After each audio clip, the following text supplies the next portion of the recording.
Franz Kafka died on June 3, 1924. He was 40 years old, choking on his own blood, his throat destroyed by tuberculosis. He couldn't swallow, couldn't eat, he starved to death. He had published almost nothing, a few strange stories in magazines nobody read. He worked in an office processing insurance claims for injured workers. He lived with his parents. He never married.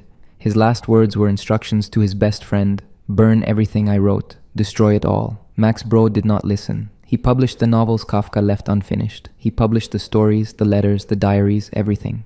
This act of betrayal gave the world one of its greatest writers. Franz Kafka was born in Prague on July 3, 1883, into a world already structured by contradiction. His father Hermann was a self-made businessman who had clawed his way up from rural poverty to urban prosperity. Hermann sold fancy goods, employed staff, owned property. He was physically large, socially confident, and possessed the kind of animal certainty that Franz would spend his life analyzing and never possess. The Kafka household operated under Hermann's gravitational field. His presence didn't require justification. He was simply there, massive and correct by virtue of existing. Franz experienced his father not as a person but as a natural force, like weather or geology. The child's perspective never shifted to accommodate understanding. Hermann remained incomprehensible, which made him absolute. One incident condensed everything. Franz was perhaps 4 years old, crying for water at night. Hermann dragged him from bed, carried him onto the balcony, and locked him outside. The memory stayed with exact clarity, not the cold or the fear, but the structure of the event. Franz had wanted something. The wanting was transformed into a crime. Punishment arrived without trial or explanation. The door closed. This wasn't abuse in the conventional sense. Hermann probably forgot the incident within days. For Franz, it became architecture. Every story he would later write contains this pattern. A man wakes up transformed. Another is arrested without learning his crime. A land surveyor arrives at a village but cannot access the castle he was hired to serve. In each case, the protagonist wants something reasonable and meets a force that operates beyond reason. Power doesn't explain itself, it acts. The child Franz developed what would become his permanent mode of consciousness. Outwardly, he complied. He was quiet, well-behaved, successful in school. Inwardly, he maintained a separate accounting system where every act of submission was recorded as evidence of some larger trial. He obeyed his father perfectly and experienced this obedience as a form of resistance because he knew he was performing obedience rather than feeling it. This created the double consciousness that structured all of Kafka's later work.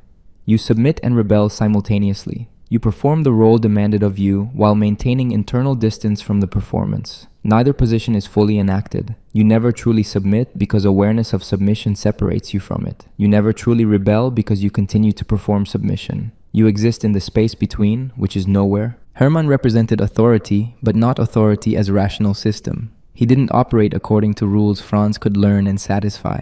His moods were unpredictable. His standards shifted. What pleased him one day enraged him the next. The impossibility was structural. A father wants his son to be strong, independent, capable. But he also wants obedience, deference, acknowledgement of paternal superiority. These requirements contradict each other. The son who becomes strong enough to satisfy the father becomes too strong to remain subordinate. The son who remains subordinate proves himself weak and therefore unsatisfying. Kafka saw this with chemical clarity. The father-son relationship was rigged, not because Hermann was uniquely monstrous, but because the structure itself contained impossible demands. You could not win, but you also could not stop playing. Withdrawal was another form of failure, more contemptible than trying and losing. This became Kafka's first philosophical insight, arrived at before he had language for philosophy.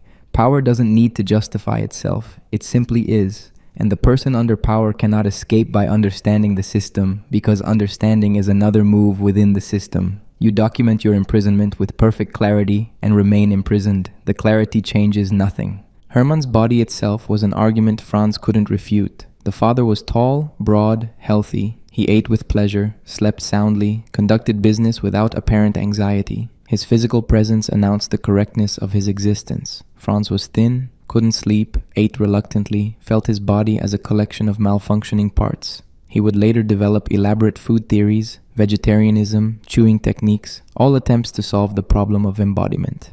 But the problem was that his body announced his incorrectness just as clearly as Hermann's announced correctness. In the Kafka household, Hermann's voice was verdict. He didn't discuss or persuade, he declared. When he spoke, the topic was closed.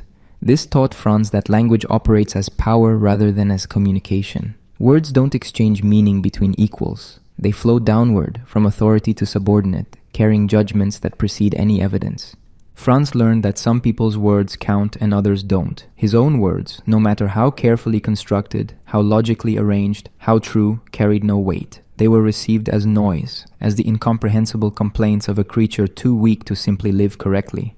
This insight would later shape his literary style. He would write with perfect bureaucratic precision, using the language of authority to document helplessness. The precision was both weapon and surrender. It demonstrated his mastery of the system's language while recording the system's imperviousness to that language. The father didn't need to be consciously cruel. His existence was the cruelty. Everything he was convicted Franz of inadequacy. Hermann's ease in the world made Franz's difficulty pathological. The father's success made the son's struggles evidence of moral failure. The comparison wasn't something Hermann imposed. It was simply there, structural, unavoidable as mirrors.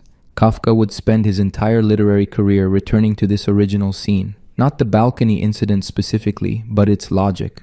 A small creature encounters a large force. The creature has done something or perhaps has simply existed in a way that triggered the force. Punishment arrives. No explanation is offered because none is needed. The force doesn't recognize any obligation to clarify itself. It acts according to laws the creature cannot access. And the creature, despite perfect awareness of the absurdity, despite the ability to document every detail of the injustice, cannot escape or even effectively protest. The creature can only witness and record. Which is what Franz Kafka did, transforming childhood paralysis into a body of literature that makes paralysis visible. Prague in the late 19th century was a triple trap. The city belonged officially to the Austro-Hungarian Empire, but was culturally contested territory. Czechs formed the majority population. Germans held administrative and cultural power. Jews existed in the gap, integrated into neither group, resented by both. The Kafka family spoke German at home, sent Franz to German schools, participated in German cultural life. This aligned them with power, but also with a minority that Czechs increasingly rejected. Franz attended German gymnasium, where he was marked as Jewish by German classmates and marked as German by the Czech city surrounding the school. He belonged to the oppressor class from the perspective of Czech nationalism and to an excluded minority from the perspective of German identity. This wasn't personal misfortune, it was structural condition. The German-speaking Jews of Prague occupied an impossible position by definition. They were too Jewish for Germans, who maintained social and political distance despite cultural overlap. Too German for Czechs, who saw them as collaborators with occupying power. Too secular and assimilated for the Orthodox Jewish community, who regarded their German education and cultural integration as betrayal. Kafka experienced this not as tragedy, but as education in the nature of identity. He learned that identity isn't something you possess, but something assigned by others according to systems you don't control. You don't choose to be Jewish or German or Czech.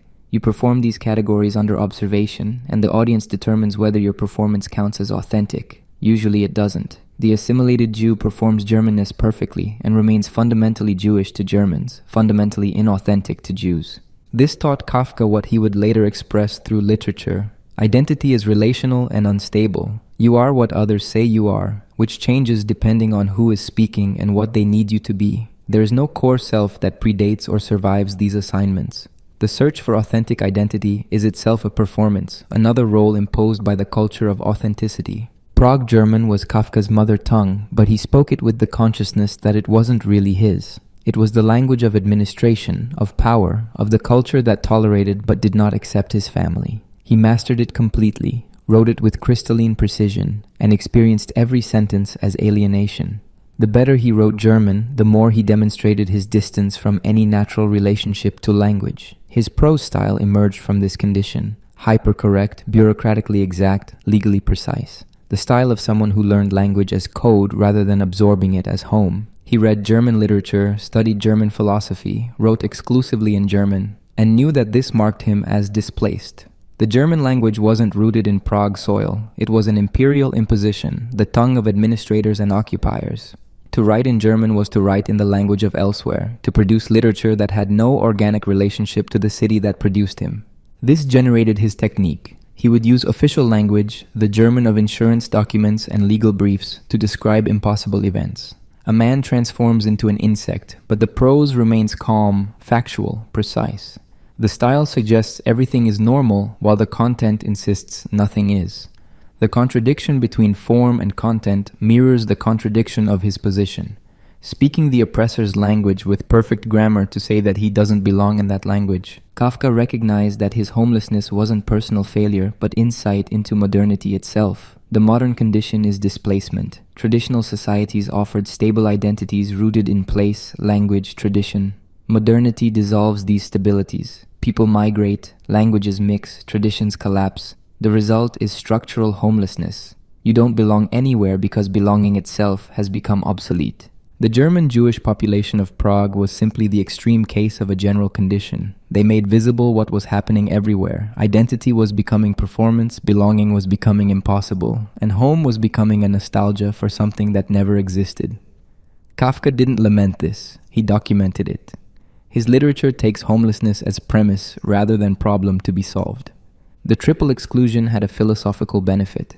The outsider sees what insiders naturalize. Germans inside German culture don't notice that their identity requires constant performance.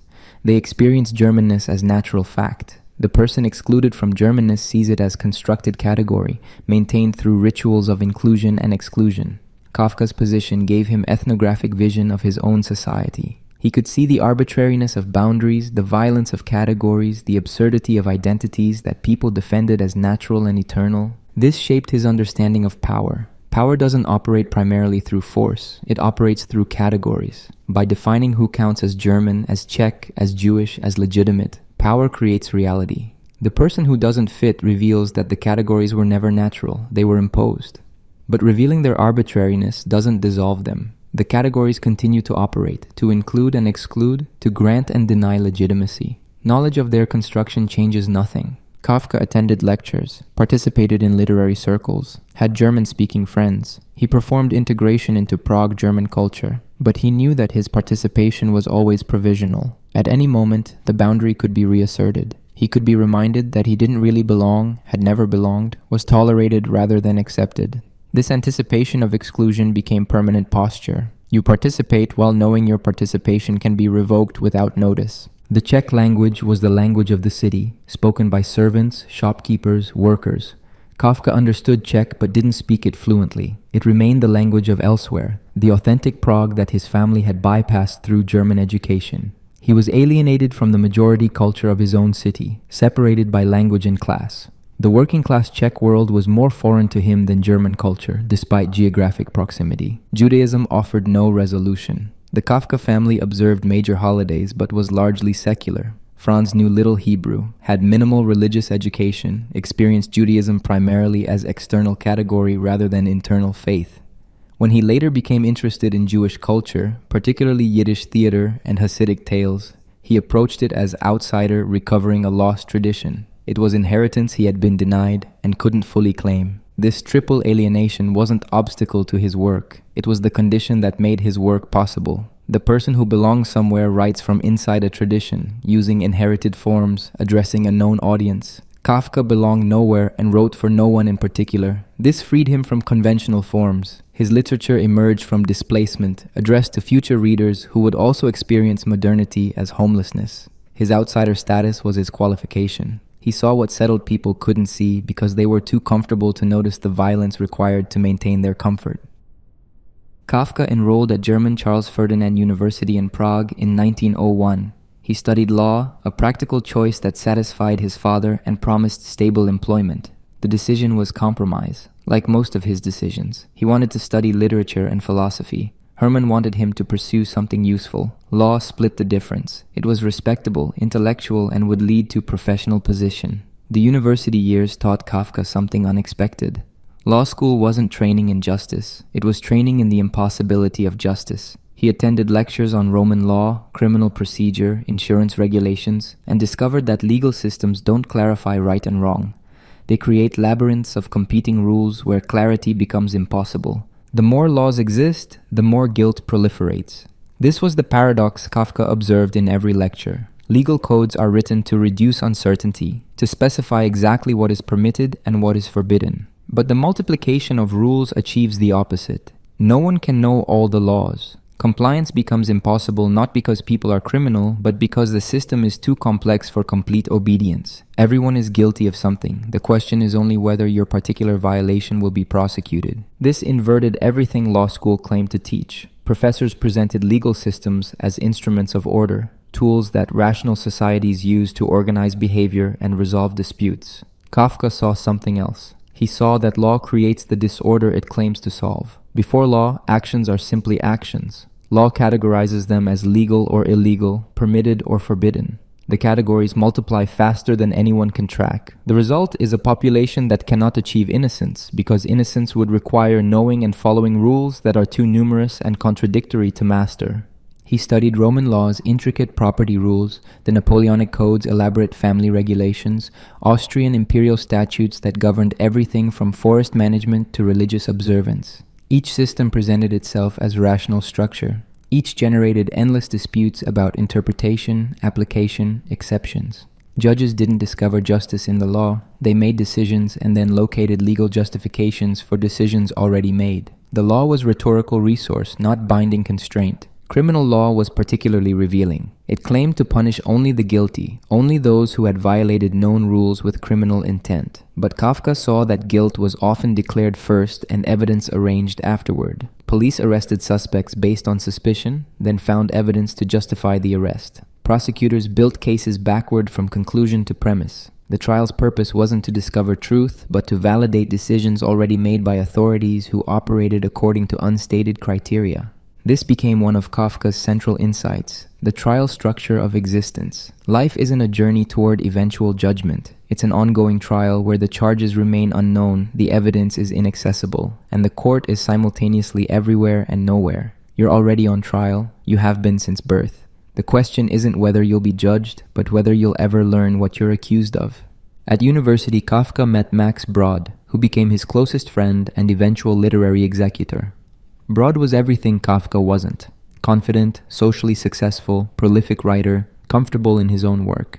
Brod recognized Kafka's brilliance immediately and spent decades trying to convince Franz of his own importance. He largely failed, but the friendship provided Kafka with an audience, someone who took his writing seriously when he couldn't. They attended lectures together, discussed philosophy, shared their writing. Brod wrote easily and published frequently. Kafka wrote with enormous difficulty and published almost nothing during his lifetime. The contrast wasn't about talent, it was about relationship to work. Brod believed his writing mattered. Kafka knew his didn't, or knew that its mattering was uncertain, which amounted to the same paralysis. During these years, Kafka read Nietzsche and absorbed the critique of morality as disguised power. He read Schopenhauer and understood the argument that existence is suffering and will is the mechanism of suffering, but he rejected both their solutions. Nietzsche's will to power assumed you could seize control, become the strong individual who creates values. Kafka saw that power isn't something individuals possess. It's structural, impersonal, distributed through systems that individuals serve but don't control. Schopenhauer's ascetic denial assumed you could withdraw from will, extinguish desire, achieve peaceful detachment. Kafka saw that withdrawal is impossible. You're already embedded in systems that make demands regardless of your desires. Refusing to participate is another form of participation, another move within the game. There is no outside. His legal education provided him with a model for existence that his literature would explore endlessly. The model was bureaucratic and procedural. Reality isn't substance, it's process. Endless documentation, classification, filing. Decisions are always deferred to higher authorities who are themselves waiting for authorization from authorities above them. The hierarchy extends infinitely upward with no summit where final decisions are made. This meant that responsibility disappears into structure. No individual decides anything. Everyone follows procedures, fills out forms, refers matters to appropriate departments. The system operates, produces outcomes, but no one inside the system controls it. Each person performs their role according to regulations they didn't write and can't change. The result is that enormous violence can be committed without anyone being consciously cruel. The violence is structural, distributed across countless small acts of procedural compliance. Kafka graduated with his law degree in 1906. He had spent 5 years studying how societies organize power and reached the conclusion that organization is itself the problem. You cannot reform the system because the system's existence is the issue. Law doesn't serve justice, it serves itself. The purpose of legal institutions is to perpetuate legal institutions. Justice is the rhetoric used to justify institutional expansion. This wasn't cynicism, it was observation. Kafka didn't condemn the legal system from some external moral position. He described its internal logic, and that logic was circular. Laws exist to create order. Order requires enforcement. Enforcement requires bureaucracy. Bureaucracy requires more laws to govern its operation. The system expands to manage problems created by its own expansion. It becomes self-justifying, self-perpetuating, autonomous from any external purpose. His legal training gave him the conceptual architecture for his major novels. The trial would present a court system that exists everywhere and nowhere, a structure so diffuse that you cannot locate or confront it. The castle would depict an administrative hierarchy where each level claims to serve the level above it, but the summit never appears and may not exist. Both novels emerge from the insight that power doesn't concentrate in individuals who can be confronted. It disperses through procedures that operate automatically, beyond anyone's control or even understanding. The law student years ended with Kafka possessing professional credentials that qualified him for respectable employment and philosophical understanding that made respectability impossible. He knew too much about how systems work to believe they work well, but he also knew that refusing to participate in them was futile. You object to the system while the system continues operating. Your objection is noted, filed, archived, nothing changes. You go to work. In 1908, Kafka began working at the Workers' Accident Insurance Institute for the Kingdom of Bohemia. The job was considered excellent. Secure government position, reasonable hours, respectable salary. He worked mornings only, which left afternoons and evenings theoretically free for writing. His family was satisfied. He had achieved stable professional position. He was useless at it emotionally, but performed it competently. The Insurance Institute processed claims from workers injured in industrial accidents. Kafka's job involved evaluating injury reports, determining employer liability, calculating compensation amounts. He read descriptions of men crushed by machinery, blinded by chemicals, crippled by falls. Human suffering arrived as paperwork. His task was to translate the suffering into categories, numbers, decisions. This one qualifies for compensation. That one doesn't. This injury rates as permanent partial disability. That one is temporary. The work was absurd in the precise sense. Not absurd as in silly, but absurd as in the gap between human reality and bureaucratic representation. A man loses his hand in a factory. This is catastrophe. His ability to work is destroyed. His family faces poverty. The event arrives at the Insurance Institute as form number 347. Incomplete because the factory foreman forgot to sign section D. The form is returned for proper signature. The catastrophe waits. Kafka was good at the work. His reports were clear, thorough, well-reasoned. He genuinely tried to help people. He wrote policy recommendations that improved worker safety, argued for fairer compensation formulas, fought with factory owners who falsified accident reports. He believed in the work's purpose, but the purpose was overwhelmed by procedure. You could help individual workers. You couldn't change the system that mangled them. The Insurance Institute taught him something that became central to his philosophy. Bureaucracy isn't neutral tool that powerful people use. Bureaucracy is autonomous system that uses people. The officials inside it, including Kafka, aren't in control. They're components. Each person performs their assigned function according to regulations written by people who are dead or have moved to different departments. The regulations themselves were written to comply with higher regulations, which comply with laws, which implement policies from ministries that operate according to their own internal logics. No one decided that the system should work this way. It emerged from countless small decisions, each one rational in isolation, together producing an entity that operates according to its own requirements rather than serving human needs. The system exists to process claims. Processing claims requires forms, verification procedures, appeals processes. These procedures generate work that requires more staff. More staff requires more administration. Administration develops its own procedures which require more forms. The Insurance Institute was organized as hierarchy. Kafka's department reported to senior officials. They reported to directors. Directors reported to board. Board answered to ministry. Ministry operated under imperial authority. At each level, people referred decisions upward, while the decision-making authority remained perpetually out of reach. No one at any level possessed final authority because authority was always located one level higher, where it was also dispersed across multiple departments that required consultation. This gave Kafka his master metaphor, bureaucracy as ontology. The office isn't just workplace oppression, it's the structure of reality itself. The world is organized as infinite hierarchy where everyone serves someone, no one controls anything, and the top remains unreachable. You cannot exit the system because there is no outside. Even rejection of the system is a role within it. The person who refuses to participate must still send notification of refusal to the appropriate department. Kafka noticed something else. The system claimed to serve people, but actually people served it. The Insurance Institute existed theoretically to compensate injured workers. In practice, injured workers existed to provide the institute with work to do. Their suffering was raw material that the system processed. If accidents stopped, the institute would have no function. It required ongoing injury to justify its existence. The system needed the problems it claimed to solve. This was his inversion principle. Means become ends.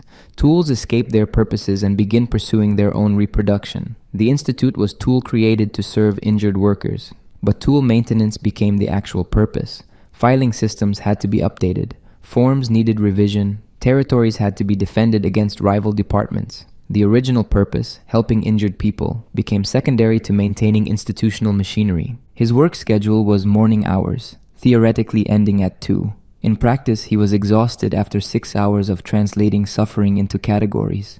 He returned to his family apartment, ate lunch, tried to rest. His father was there, conducting business, commanding the household. Kafka couldn't write with Hermann present. He waited for evening. After dinner, he went to his room and wrote through the night, sleeping a few hours before returning to the office. This routine destroyed his health, but was the only way to maintain the double life. The double life wasn't separating work from art. Both were forms of writing. At the office, he wrote insurance reports in precise bureaucratic German. At night, he wrote stories in the same style about men transformed into insects, about machines that execute prisoners by writing their crimes on their bodies with needles. The prose style was identical, clinical, exact, procedural. The difference was that office reports documented actual absurdity, while the fiction literalized it. The office revealed what bureaucracy does to consciousness. You spend years processing forms, and you start to think in forms. Reality appears as categories to be checked. People become cases. Suffering becomes data. Language becomes template. You write the same phrases repeatedly until they lose meaning and become mechanical sequences. The thinking required for bureaucratic work is thinking that eliminates thought. You follow procedures, apply rules, refer matters according to handbook. Individual judgment is discouraged because it introduces inconsistency. Kafka saw that this wasn't corruption of some better system. This was the system working correctly. Bureaucracy requires standardization. Human situations are irregular, unique, resistant to categories. Bureaucracy makes them regular through forms that force reality into available boxes. The man who lost 3 fingers loses them bureaucratically as 40% loss of hand function, compensable at rate specified in Table 7. His actual experience of the loss, the pain, the fear, the impact on his children, these don't exist in bureaucratic reality because no form captures them. This taught Kafka about language's relationship to truth. Language doesn't transparently represent reality. It constructs realities according to its own requirements. Bureaucratic language constructs a bureaucratically manageable world. This world runs parallel to lived reality, but doesn't intersect it. You live in both simultaneously. You experience your injury. The bureaucracy processes your claim. These are separate events that share only a distant relationship. The insurance office was his education in institutional structure. Later, when he wrote The Castle, describing a village dominated by administrative apparatus that no one can access or understand, he was writing the Insurance Institute. The castle officials making decisions in distant offices, the village representatives who claim authority but lack it, the endless referrals and deferrals, the forms that go missing, the appointments that never happen. All of this came from daily observation of how bureaucracies actually operate. His supervisor once praised his work. Kafka experienced this as trap. If he was good at insurance work, he might be promoted. Promotion meant more responsibility, longer hours, deeper integration into the system. Success at his job was disaster for his writing. He needed the job for survival but couldn't let himself succeed at it. This created permanent double bind. Perform well enough to keep employment, but poorly enough to avoid advancement. The office gave him economic security and structured time. It also exhausted him, filled his mind with procedural language, and confirmed daily that the world operates as impersonal system indifferent to human meaning. He needed it, and it was killing him. This wasn't metaphor. The exhaustion from double schedule contributed to the tuberculosis that eventually killed him. The insurance work was literal consumption of the life needed for writing. Every hour at the office was hours stolen from literature, but without the office, no literature would exist because he'd have no means of survival. The contradiction was structural and total. Between 1910 and 1912, Kafka produced his early experimental work. He had been writing for years, mostly fragments and sketches that he started with intensity and abandoned in disgust. But during this period, something shifted. He found a method, or the method found him. The result was Description of a Struggle, an early story that announced his mature technique even though he never finished or published it. Description of a Struggle takes place during a walk through Prague. Two men are walking and the physical world stops cooperating. Bodies enlarge and shrink. Streets tilt at impossible angles. Gravity becomes unreliable. The narrator's perspective warps, making ordinary buildings monstrous and distant objects suddenly close. Nothing violent happens. The world simply stops following its own rules. This was Kafka discovering his signature move, literalizing the metaphorical. Instead of writing "I feel alienated from reality," he wrote "reality becoming literally alien." The world doesn't symbolize psychological states. The world becomes the psychological state made concrete. If you feel small, you become small. If the world seems hostile, physical laws turn hostile. The internal experience externalizes without explanation or transition. This technique would define everything he wrote afterwards. When he later wrote about a man waking up as an insect, he wasn't creating a metaphor for alienation. He was making alienation physical. The transformation doesn't represent something else. It is the thing itself. This was Kafka's anti-symbolism. His stories resist interpretation because they don't point beyond themselves. They are what they are. A man is an insect. A machine writes on your body. You're on trial for unknown crimes. These aren't symbols. They're impossibilities that somehow exist. The method emerged from his relationship to language. German was his instrument, but not his home. He wrote it with the consciousness of someone using a borrowed tool. This created distance between word and thing. Most writers try to eliminate that distance to make language transparent so reality shows through. Kafka did the opposite. He made the distance visible. His prose is hyper-aware of its own artificiality. It describes impossible events in the tone of police reports. The style announces that something is wrong with the relationship between language and world. During this period, he became involved with a Yiddish theater troupe that performed in Prague. Eastern European Jewish actors putting on plays in a language Kafka barely understood. He attended repeatedly, fascinated. The actors embodied a Jewish culture his family had abandoned. They were poor, unassimilated, religiously observant, everything the Kafka family had tried not to be. Kafka wrote about them enthusiastically. He gave lectures defending Yiddish literature to audiences who dismissed it as primitive. This was his first sustained engagement with Judaism as culture rather than burden. He saw in the Yiddish theater an authenticity his own life lacked. These actors weren't performing Jewishness for German approval. They were simply Jewish, unselfconsciously, completely. But he remained outside. He couldn't speak Yiddish fluently, didn't know the religious traditions, couldn't claim membership in the world he admired. His interest was itself a form of alienation. He was drawn to the Yiddish actors because they possessed what he lacked, but his attraction confirmed that he lacked it. The authentic Jewish life he romanticized was available to him only as spectacle, something to observe and admire from the distance of his German education. This pattern repeated throughout his life. He was drawn to whatever he wasn't. He admired physical strength, social ease, religious faith, sexual confidence. All the qualities he lacked became objects of fascination. But the fascination maintained the distance. You don't yearn for what you have. Yearning proves absence. His engagement with Yiddish culture was genuine and productive. It expanded his understanding of Jewish history and connected him to traditions his family had severed. But it also reinforced his position as observer rather than participant. The early writing was experimental in ways he later abandoned. Description of a Struggle includes long philosophical monologues, surreal imagery, shifts in perspective that break conventional narrative. He was trying to find form that matched his vision. The experiments taught him what didn't work. Philosophical speeches were too direct. Surrealism was too easy, too obviously impossible. He needed method that made impossibility seem factual, that reported nightmare as if filing routine documentation. He found that method by stealing the language of his office work, bureaucratic German, precise, flat, procedural, the style that categorizes human suffering without emotion. He began writing stories in insurance report prose. The effect was uncanny. When you describe transformation into insect using the neutral tone of accident report, the impossible sounds documented. The style implies this is normal event requiring only proper classification. This was his mature technique. Take bureaucratic language that drains meaning from reality and use it to describe reality that has no meaning.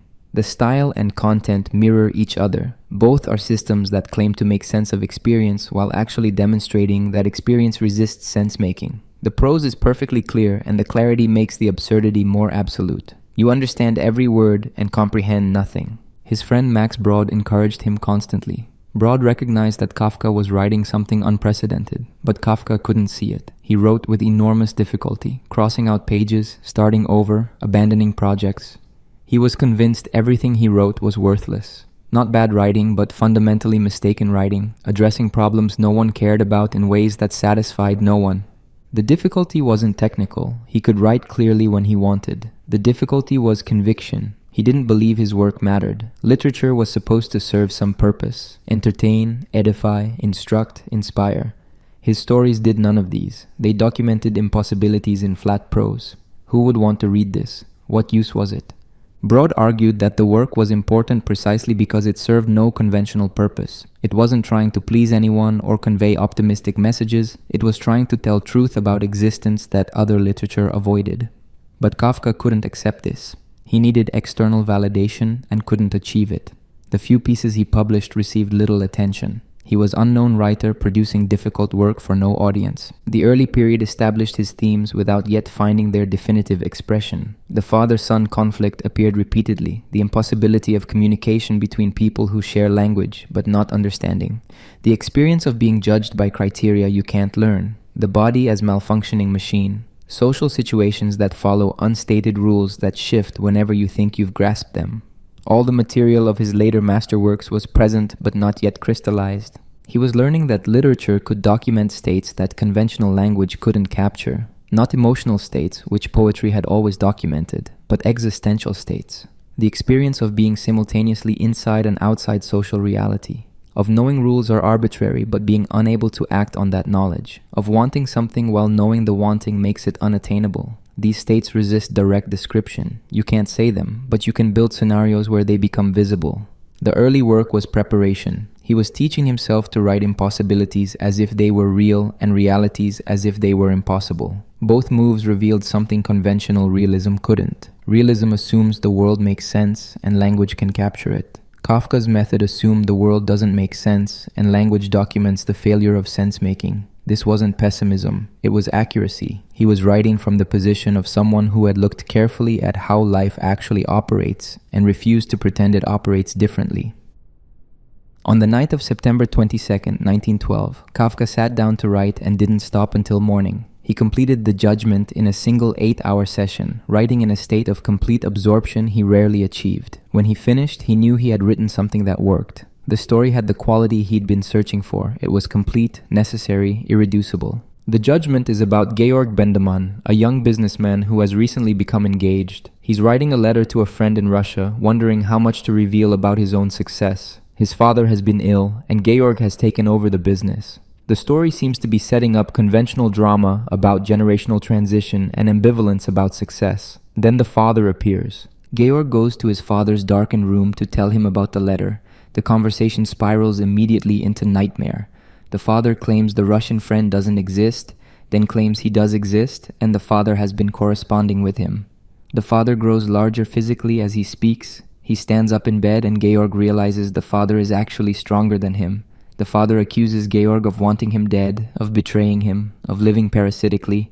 The accusations escalate beyond anything Georg has actually done. The father is prosecuting crimes Georg hasn't committed, but Georg doesn't defend himself effectively. He tries to placate, to explain, to calm the father down. Nothing works. The father's rage is impervious to evidence or argument. It operates according to its own logic. Then the father delivers the verdict. He sentences Georg to death by drowning, and Georg immediately obeys. He leaves the apartment, runs to a bridge, and throws himself into the river. The story ends with Georg hanging from the bridge railing and letting go. His last words are, "Dear parents, I have always loved you all the same." The story's horror isn't the father's cruelty, it's Georg's compliance. He is sentenced by someone with no authority to sentence him, and he accepts the sentence as valid. He doesn't flee or fight or even question seriously. He recognizes something in the father's verdict that compels obedience. The father's power doesn't come from physical strength or legal authority. It comes from a deeper source that Georg can't resist even though he knows the verdict is insane. This revealed Kafka's philosophy of filial guilt. Sons are guilty by definition, not for specific acts but for existing, for being the next generation, for displacing the father, for wanting independent life. The guilt is ontological, built into the structure of the relationship. No son can be innocent because the son's very existence is the crime. He has taken the mother's attention, consumed family resources, will inherit the father's position. These aren't wrongs he committed, they're what he is. The father in the story doesn't need evidence because guilt precedes accusation. Georg is guilty first. The father's speech simply makes explicit what was always true, and Georg knows this. That's why he complies. He recognizes the verdict as correct, even though it's monstrous. The father is articulating something Georg has always believed about himself. The guilt was there before the judgment. The judgment only names it. This inverted conventional morality completely. Western ethics assumes you're innocent until proven guilty. You're punished for acts you chose to commit, not for existing. Justice requires proportionality between crime and punishment. Kafka's story demonstrates the opposite. You're guilty from the beginning. Punishment doesn't follow crime. Punishment reveals crime. The verdict creates the transgression retroactively. This wasn't psychological observation about neurotic families. It was philosophical claim about how power operates. Authority doesn't require justification, it simply acts, and the people under authority accept its acts as valid even when they recognize the absurdity. Georg knows his father is being irrational. He still obeys. The obedience isn't cowardice, it's recognition that the father's power is real even though it's baseless. The story ends with Georg's execution of himself. He completes the father's sentence. This is the darkest element. Kafka wasn't writing about victims forced into compliance by external violence. He was writing about victims who internalize the verdict and enforce it on themselves. The father doesn't chase Georg to the river. Georg goes voluntarily. He has accepted the judgment and carries it out. This revealed Kafka's understanding of guilt as self-generating system. Once you accept that you're guilty, you provide the evidence. Everything you do confirms the charge. If you defend yourself, your defensiveness proves guilt. If you accept the charge, your acceptance proves guilt. If you ignore it, your indifference proves guilt. There's no move outside the system. Guilt is the structure, not the content. The writing of the story in a single night was significant. Kafka usually wrote slowly, revising endlessly, never satisfied. The judgment came complete. He felt he'd achieved something he couldn't explain. The story wasn't allegory. It didn't represent father-son conflict. It was father-son conflict rendered as concrete event. The transformation of psychological reality into factual reality without the translation step. He dedicated the story to Felice Bauer, a woman he'd met days earlier. This was characteristic. He'd just met her and already the relationship was entangled with his writing. He couldn't separate intimate life from literary work. Every relationship became material. Every emotion fed the work. This made genuine connection impossible because he was always observing himself for documentation purposes. After writing The Judgment, Kafka knew he'd found his method. Take an impossible situation. Describe it with documentary precision. Let the impossibility and the precision coexist without resolving the contradiction.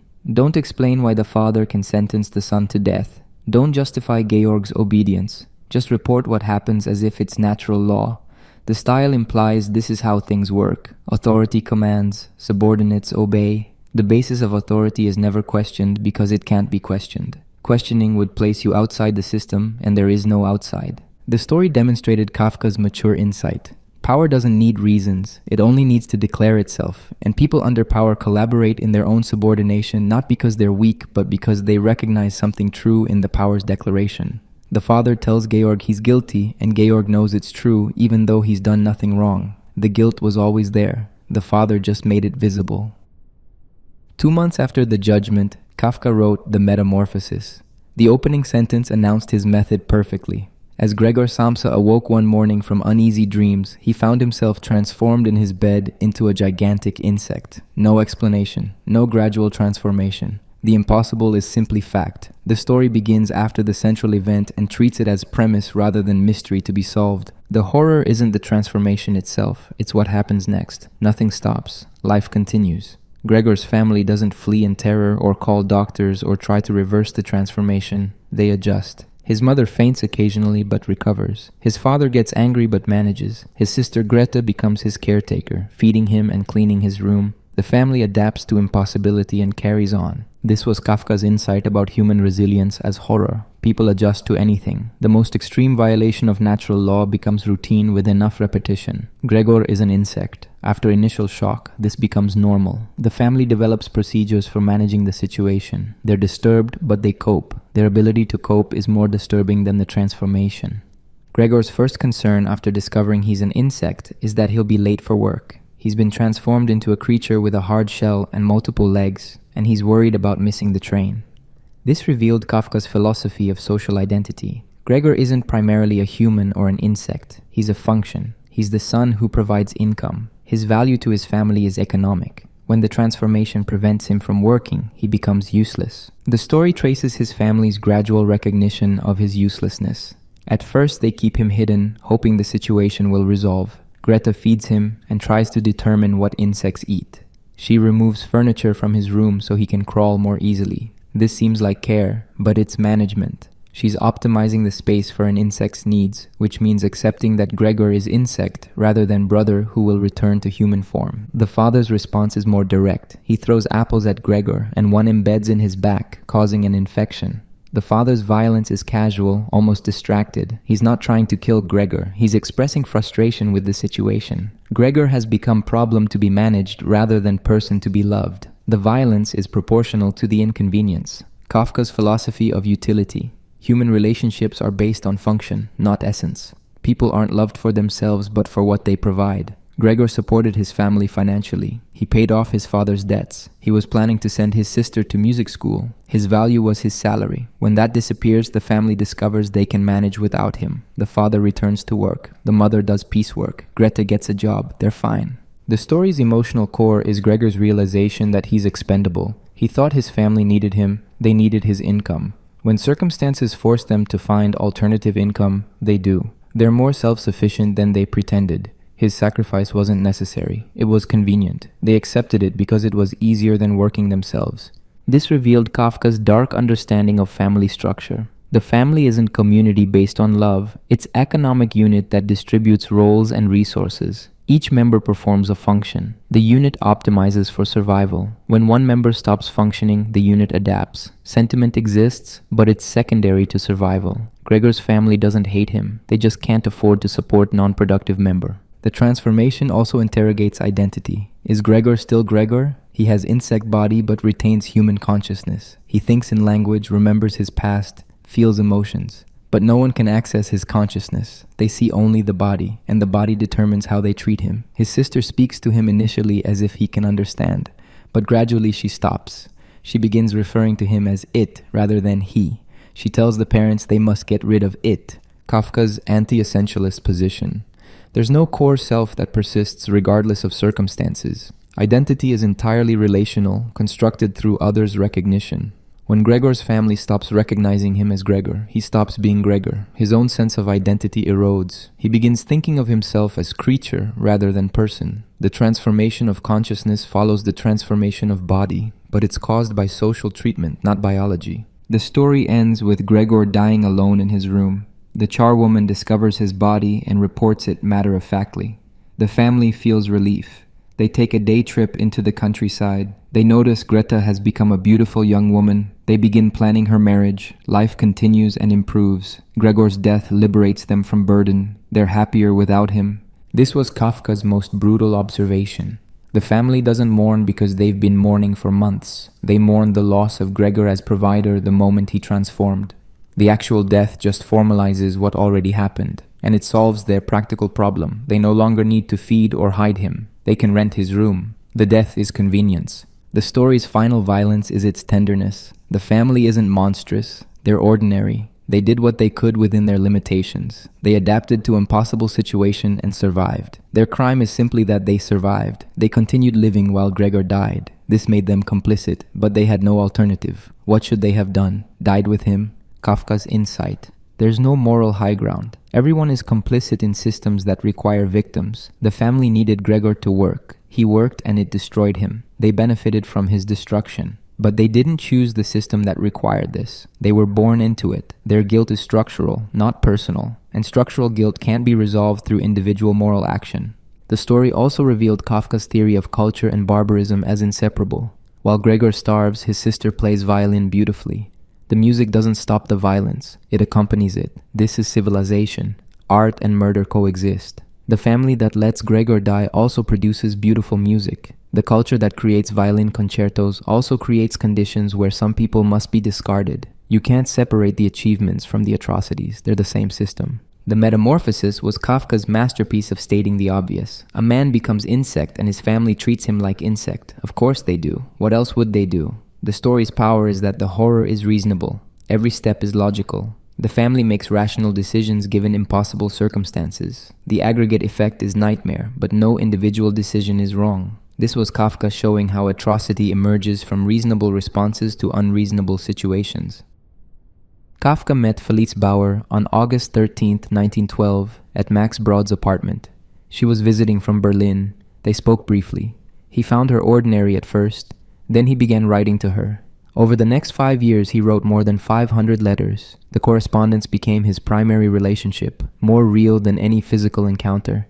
The letters revealed Kafka's desire-dread dialectic. He wanted marriage desperately. He described it as salvation, the only path to normal life. But every step toward actualization triggered panic. He proposed marriage by letter, she accepted, and immediately he began sabotaging. He found reasons the engagement should be delayed. He described his inadequacies in exhaustive detail. He warned her she didn't understand what she was agreeing to. This wasn't neurotic hedging, it was philosophical position. Kafka believed that he wanted marriage because he couldn't have it. If he could have it, he wouldn't want it. Desire requires absence. The moment the desired object becomes available, it transforms into threat. Marriage meant normality, and normality meant death of the writing self. But bachelorhood meant isolation, guilt, incompletion. He couldn't marry and couldn't not marry. Both choices were impossible. The only sustainable position was perpetual approach without arrival, courtship without consummation, letters that promised everything while preventing anything. The correspondence was passionate in strange way.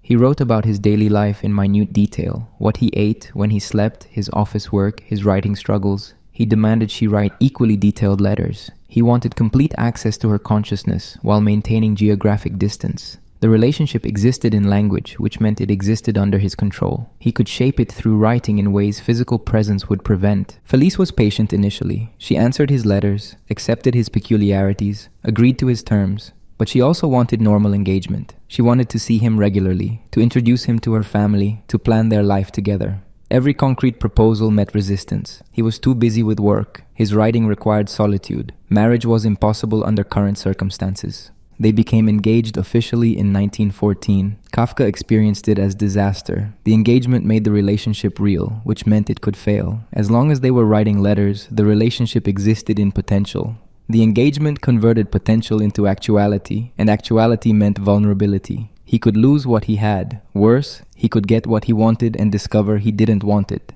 The engagement period was torture for both. Kafka wrote increasingly desperate letters explaining why marriage was impossible. He had no money, his health was poor, his temperament was unsuited for domestic life. He needed absolute quiet for writing. A wife and family would destroy his work. But he also claimed he couldn't live without her, couldn't imagine life alone, needed marriage to become a complete person. The contradiction wasn't confusion, it was precision. Both things were true simultaneously. He needed marriage and it would destroy him. He couldn't live alone and couldn't live with someone. The situation had no solution because it wasn't problem with solution, it was structural impossibility. In July 1914, the Bauers arranged a tribunal. Felice's family and friends met Kafka at the Askanischer Hof Hotel in Berlin to discuss his intentions. They questioned his commitment, his financial prospects, his seriousness. Kafka experienced it as trial from his own fiction. He was being prosecuted for unclear crimes by authorities whose right to judge him was never established but was absolute. He broke the engagement shortly after. Felice was devastated but not entirely surprised. The pattern was clear. Kafka pursued intimacy while making intimacy impossible. He wanted connection but required the connection to remain incomplete. Full realization would expose what he suspected, that he had nothing to offer, that his inner life was empty, that the mysterious depth he projected was just absence. They tried again. In 1917, they became engaged a second time. The result was identical. Kafka immediately began explaining why marriage was impossible. His tuberculosis diagnosis in September 1917 provided him with perfect excuse. He couldn't marry because he was dying. The illness was relief. It gave him legitimate reason to maintain distance. Felice finally ended the relationship permanently in 1918. She married someone else and had children. Kafka never saw her again, but he continued writing about her in his diaries. She remained more vivid as memory than she had been as physical presence. The relationship demonstrated Kafka's understanding of impossibility as identity protection. As long as marriage was impossible, he could maintain the fantasy that marriage would solve his problems. The impossibility preserved the dream. If he married and remained miserable, the dream would die. He'd be forced to recognize that his unhappiness wasn't circumstantial, it was constitutional. Better to preserve the fantasy through preventing its realization. This revealed his philosophy of intimate relationships as power structures. He and Felice weren't equals negotiating shared life. They were performing roles in system neither controlled. She wanted conventional marriage. Society authorized this desire. He couldn't fulfill it. Society judged this failure. Neither chose their positions. They were assigned roles and evaluated on their performance. His letters to Felice often discussed power explicitly. He described himself as prisoner, as accused man, as person on trial. He wasn't using metaphors. He experienced the relationship as legal proceeding. She made demands. He justified his failure to meet them. She judged him. He appealed the judgment. The relationship was litigation, this inverted romantic love. Love is supposed to be refuge from social judgment, space where you're accepted fully. Kafka experienced love as concentration of judgment. The person closest to you has most authority to evaluate you. Intimacy doesn't mean acceptance. It means giving someone access to conduct more thorough prosecution. The engagement torture also revealed his ambivalence about normalcy. Part of him desperately wanted conventional life, wife, children, domestic routine. This would prove he was capable of normal human relationships. It would legitimize his existence. But another part knew normalcy was betrayal. His writing came from his distance from normal life. If he became normal, the writing would die. This created perfect trap. Stay abnormal and remain isolated. Become normal and lose what made isolation meaningful. The only solution was to oscillate perpetually between the positions without fully inhabiting either. Seek marriage while preventing it. Plan domestic life while sabotaging plans. Want and dread simultaneously. The relationship with Felice consumed 5 years and produced nothing except letters. Kafka understood this as success. The letters were the relationship. The point was writing, not achievement. He didn't want to marry Felice. He wanted to write about wanting to marry Felice. The wanting was the content. Fulfillment would end the content. This was his literature's operating principle. Pursue goals that must remain unachieved. K tries to reach the castle but must never arrive. Joseph K investigates his trial but must never learn the charges. The hunger artist perfects fasting but must die before perfection is recognized. The goal exists to generate the pursuit. Achieving it would end the story. Life is the pursuit. The goal is excuse for pursuing. In 1914, during the First World War, Kafka was exempt from military service due to his civilian job and later his health. He continued working at the Insurance Institute and writing at night. During this period, he composed one of his most concentrated works. Before the Law is a parable embedded in the trial but functions independently. It's 2 pages that contain his complete philosophy. A man from the country seeks entry to the law. A doorkeeper stands before the entrance and tells him he cannot enter now. The man asks if he can enter later. The doorkeeper says possibly, but not now. The man waits. He sits on a stool by the gate for years. He tries to bribe the doorkeeper. He asks repeatedly for entry. The doorkeeper always refuses but never closes the door. The man can see through the entrance into the interior. The man grows old waiting. He spends everything he has trying to convince the doorkeeper. He studies the doorkeeper's face, memorizes his fur coat, knows the fleas in his collar. His entire life contracts to this one goal. Entry to the law. It never happens. As he's dying, he asks the doorkeeper a final question. If everyone seeks the law, why has no one else come to this entrance during all these years? The doorkeeper answers, "This entrance was made only for you. Now I'm closing it." Then the man dies. The parable demonstrated Kafka's philosophy of personalized exclusion. The system doesn't reject everyone equally. It creates unique impossibilities for each person. Your obstacle is yours alone. No one else faces exactly this doorkeeper at exactly this entrance. This makes the exclusion absolute. You can't appeal to shared experience. Others may enter the law through different doors. Your door remains closed. The man could have entered. The doorkeeper never physically prevents him. The prohibition is verbal. You cannot enter now. Not force, but statement. The man accepts the statement as law. He waits for permission he could have ignored. This is the cruelest element. The exclusion is collaborative. The doorkeeper excludes. The man accepts exclusion. Together they produce the impossibility. The parable asks whether the man is victim or accomplice. He chose to wait. He could have pushed past the doorkeeper. But would that constitute entry? If the law requires legitimate entry, forcing your way in might disqualify you. The man doesn't know the rules, so he waits to learn them. But waiting prevents learning them. The rules are accessible only through entry, and entry is forbidden until you know the rules. This revealed Kafka's metaphysics of proximity. The goal is always visible, always near, always unreachable. The man can see through the entrance. The law is there, not distant or hidden, just inaccessible. Distance would be easier. You could believe the goal exists, but requires journey. Proximity is torture. The goal is right there. You stand at the threshold. The doorkeeper is the only obstacle, but you cannot pass. The parable inverts the quest narrative. In conventional stories, heroes overcome obstacles through persistence. They try repeatedly, learn from failures, eventually succeed. The man from the country tries repeatedly. He never succeeds. Persistence doesn't pay. It kills him. He dies at the threshold, no closer to entry than when he arrived. This is Kafka's philosophy of effort without progress. You work, you wait, you exhaust yourself. Nothing changes. The system doesn't reward virtue or punish vice. It simply operates according to criteria you can't learn. Some people enter, others don't. The difference isn't moral or practical, it's structural. Your position was determined before you arrived.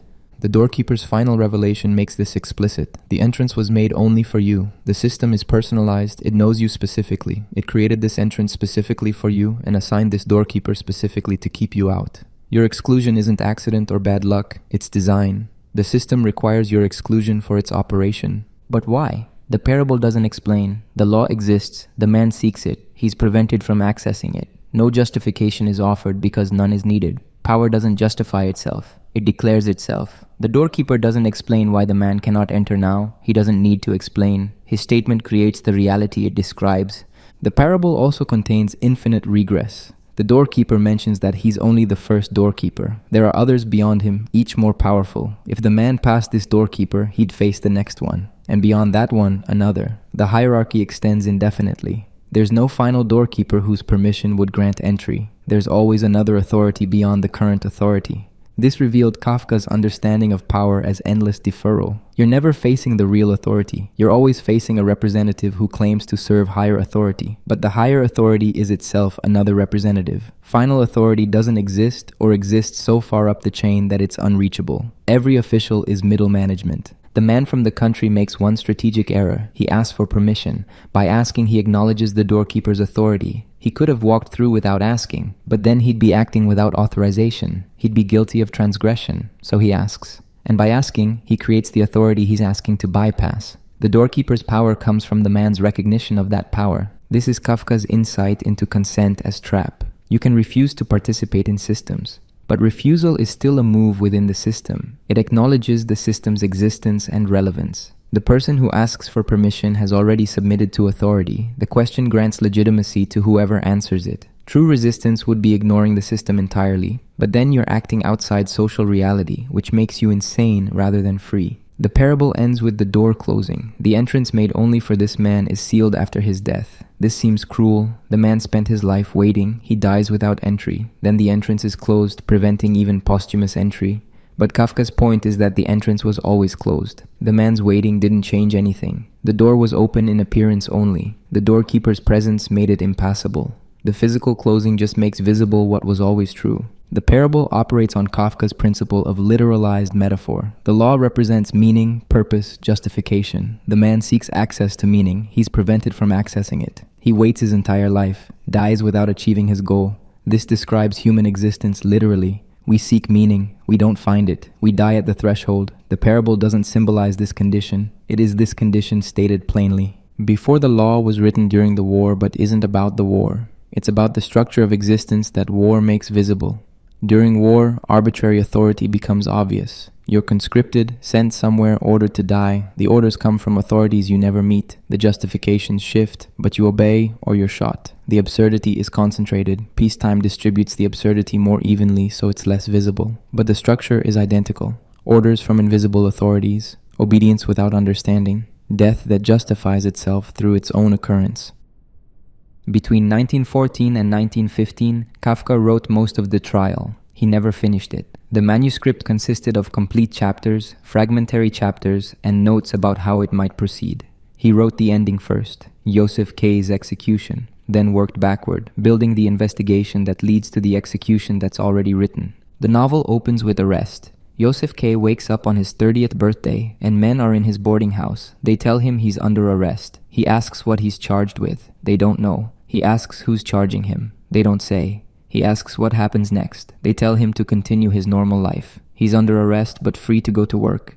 The arrest is metaphysical rather than physical. It changes his status without constraining his movement. This established the novel's premise. The court exists but doesn't occupy a specific location. Joseph K. is on trial but the trial has no schedule. He's accused but the charges remain unknown. Every element of conventional legal procedure is present but distorted. There's a court, there are judges, lawyers, proceedings, but none of it functions as law claims to function. The forms are there. The content is missing or inaccessible. Joseph K.'s first response is outrage. He's a respectable bank employee. He's done nothing wrong. The arrest is mistake or conspiracy. He demands to speak to authorities. He's directed to an attic hearing where judges sit among tenement dwellers. The court occupies marginal spaces, attics, storage rooms, warehouses, not official buildings but spaces parasitic on ordinary architecture. The hearing is chaos. Judges argue with each other. The audience seems to be partisan. Joseph K. tries to make a speech defending himself, but doesn't know what he's defending against. He attacks the court system generally. The audience applauds. Then they turn against him. He leaves confused about whether he helped or harmed his case. The court's criteria for judgment remain opaque. This revealed Kafka's mature philosophy, the omnipresent court. Power doesn't occupy territory, it occupies consciousness. Joseph K. is free to move through the city, but he can't escape because the trial lives in his mind. Every interaction becomes potentially relevant to his case. He wonders whether people he meets are connected to the court. Are they witnesses, judges, defendants themselves? The trial has no boundaries, so everything might be evidence.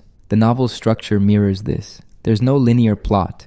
Joseph K. moves between disconnected episodes. He visits his lawyer. He meets a painter who claims to have influence with judges. He hears a priest tell the parable before the law in a cathedral. None of these encounters produce clarity. Each one adds complexity without adding understanding. The investigation generates more investigation. Information proliferates, but knowledge doesn't accumulate. This is Kafka's epistemology of impossibility. You cannot know what you're accused of, because the accusation is your attempt to know. Every question you ask becomes evidence of your guilt. Why would innocent person investigate a trial? The investigation proves consciousness of guilt. If you were truly innocent, you wouldn't worry about accusations. Your concern reveals that you know you've transgressed even if you can't name the transgression. Joseph K. tries multiple strategies. He hires a lawyer. The lawyer is connected to the court but can't access the actual charges. He submits petitions that vanish into bureaucracy. He explains that cases move slowly, that influence matters more than evidence, that first hearings are never decisive. The lawyer's function is to manage Joseph K.'s relationship to his own anxiety rather than to resolve the legal situation. Joseph K. fires the lawyer and seeks direct access to the court. He meets Titorelli, a painter who does portraits of judges. Titorelli explains the court's logic. There are three possible outcomes: definite acquittal, ostensible acquittal, and indefinite postponement. Definite acquittal is theoretical. No one achieves it. Ostensible acquittal means your case is dismissed but can be reopened at any time. You're free until you're arrested again. Indefinite postponement means keeping your case at the lowest level permanently, never allowing it to reach verdict. All three options are variations of guilt. Definite acquittal would mean innocence, but innocence is impossible within the court's logic. The court arrests you, therefore you're guilty. The arrest creates the guilt. Ostensible acquittal acknowledges guilt while temporarily suspending punishment. Indefinite postponement maintains you in permanent state of accusation without resolution. In every case, you remain guilty. The only question is how that guilt is managed. This revealed Kafka's reversal of justice. The verdict precedes the trial. You're guilty first. The trial's purpose is to make you recognize your guilt. Evidence isn't gathered to determine guilt. It's gathered to document guilt that's already established. The court knows you're guilty. You need to discover why. The trial is pedagogical. It teaches you about your own transgression. Joseph K. never learns his charges. This is the point. The charges are unknowable because guilt is ontological rather than legal. You're not guilty of specific acts. You're guilty of existing in a way that requires prosecution. Your life itself is the crime. Any life, examined closely enough by hostile authority, reveals prosecutable material. You thought things you shouldn't have thought. You wanted things you shouldn't have wanted. You benefited from systems that harmed others. Your innocence in legal terms is irrelevant. The court operates at a deeper level where everyone is compromised. The novel shows Joseph K.'s gradual deterioration. He becomes obsessed with his case. His work suffers. His relationships collapse. He spends all his time trying to understand the court. The trial consumes him not through external force, but through his own attention. He could ignore it, but then he'd be ignoring his guilt. And ignoring guilt is another form of guilt. He's trapped by his own consciousness. Kafka wrote the ending early. Two men in frock coats come for Joseph K. They walk him to a quarry outside the city. They lay him on a stone. One hands him a knife. He's supposed to kill himself. This would be cleaner, more dignified. He can't do it, so they do it. They stab him repeatedly. His last words are, "like a dog." His last thought is that the shame will outlive him. The execution demonstrates several things. First, the trial always ends in verdict. Joseph K. never learns the charges, but he's found guilty. The court doesn't need his understanding. It proceeds to conclusion regardless. Second, he's expected to execute himself. The court prefers that defendants internalize the verdict and carry out their own sentences. This makes the court's violence invisible. Third, he experiences his execution as humiliation rather than injustice. He doesn't protest his innocence at the end. He accepts the verdict and feels ashamed that he's dying like a dog. This is Kafka's darkest insight. Victims collaborate in their victimization not from weakness but from recognition that the judgment is somehow correct. Joseph K. doesn't know what he did, but he knows he's guilty. The court articulated something he already believed about himself. His year of investigation didn't reveal his innocence. It confirmed his guilt, not through evidence but through the process itself. The fact that he's on trial proves he deserves to be on trial. The novel remained unfinished because it couldn't be finished. The trial has no end. Joseph K. could investigate forever, accumulating more episodes, meeting more court officials, learning more about the system without ever resolving his case. The execution Kafka wrote was ending but not conclusion. It stops the narrative without resolving it. Joseph K. dies without understanding. The reader finishes without understanding. Understanding is impossible because the logic is circular. The trial exists because Joseph K. is guilty. Joseph K. is guilty because the trial exists. The trial is philosophy as novel. Not philosophical novel that explores ideas through character and plot. Novel as philosophy. The form enacts the argument. You read hundreds of pages expecting revelation. You reach the end without resolution. Your experience mirrors Joseph K.'s. You investigated, you tried to understand, you failed. The failure is the content. Kafka wrote impossibility as narrative form, the story that goes nowhere because nowhere is the destination. In September 1917, Kafka coughed up blood. The diagnosis was tuberculosis. The disease was death sentence at that time, slower than cancer, but equally inevitable. He was 34. He took leave from the Insurance Institute and went to Zurau, a village where his sister Atla had a small house. He stayed 8 months. They were the most peaceful of his life. No office, no city, no father. Just his sister's house, the countryside, time to think. He wrote a series of 109 aphorisms. They were his most direct philosophical statements. Not stories that enact ideas, but ideas stated plainly. The aphorisms revealed the architecture underneath his fiction. They showed what his stories were about when they seemed to be about men transforming into insects or being arrested for unknown crimes. The first aphorism established the theme. The true way goes over a rope, which is not stretched at high but quite close to the ground. It seems more designed to make people stumble than to be walked upon. The path to truth exists, but it's structured to prevent success. This is intentional. The goal isn't hidden. It's obviously impossible. The difficulty isn't accidental feature. It's design principle. Another aphorism stated the expulsion from paradise is eternal. This means two things. First, we're always being expelled. The expulsion isn't past event. It's ongoing condition. Every moment is expulsion. Second, life in the world is inescapable. We're expelled but can't leave. We exist in the space of permanent expulsion without destination. The fall is infinite. We're always falling but never land. This revealed Kafka's understanding of human condition as structural impossibility. We're expelled from paradise, but paradise haunts us. We know something is wrong but can't fix it. We seek redemption, but redemption would require returning to state we can't access. The seeking is the condition. We're defined by wanting what we can't have and knowing we can't have it. One aphorism described leopards breaking into the temple and drinking the sacrificial wine. This happens repeatedly. Finally, it can be predicted and becomes part of the ceremony. Kafka's insight. Violation becomes ritual through repetition. The sacred isn't protected from profanation. Profanation becomes sacred through regularization. What disrupts the system eventually becomes system component. Resistance gets absorbed. This explained how power neutralizes opposition. Revolutionary acts, if they recur, transform into tradition. The system doesn't fight them, it incorporates them. The leopards violate the temple, but their violation, repeated enough times, becomes expected. The temple adjusts. The leopards are now part of the ritual. Their disruption is scheduled. They think they're transgressing, but they're performing a assigned role. Another aphorism, there is a goal but no way. What we call the way is hesitation. Life isn't journey toward destination. It's perpetual uncertainty about direction. The goal exists as concept, but every supposed path to the goal is actually form of not going. We mistake our hesitation for progress. We think we're walking when we're standing still, debating which direction to walk. This was Kafka's response to philosophical systems that promised solutions. Nietzsche said, become who you are. Schopenhauer said, deny the will. Marx said, transform material conditions. Christianity said, submit to God. Every system offered a way. Kafka said the way is illusion. The goal might exist, but the way is our hesitation mistaken for movement. We're not approaching truth. We're elaborating our distance from it. The aphorisms were written while Kafka was dying. Tuberculosis was consuming his lungs. He knew he wouldn't recover. This proximity to death gave the aphorisms their clarity. He wasn't building career or reputation. He was thinking through problems without concern for audience. The statements were compressed, sometimes cryptic, always precise. They said what his stories said, but without narrative cushioning. One aphorism defined original sin as impatience.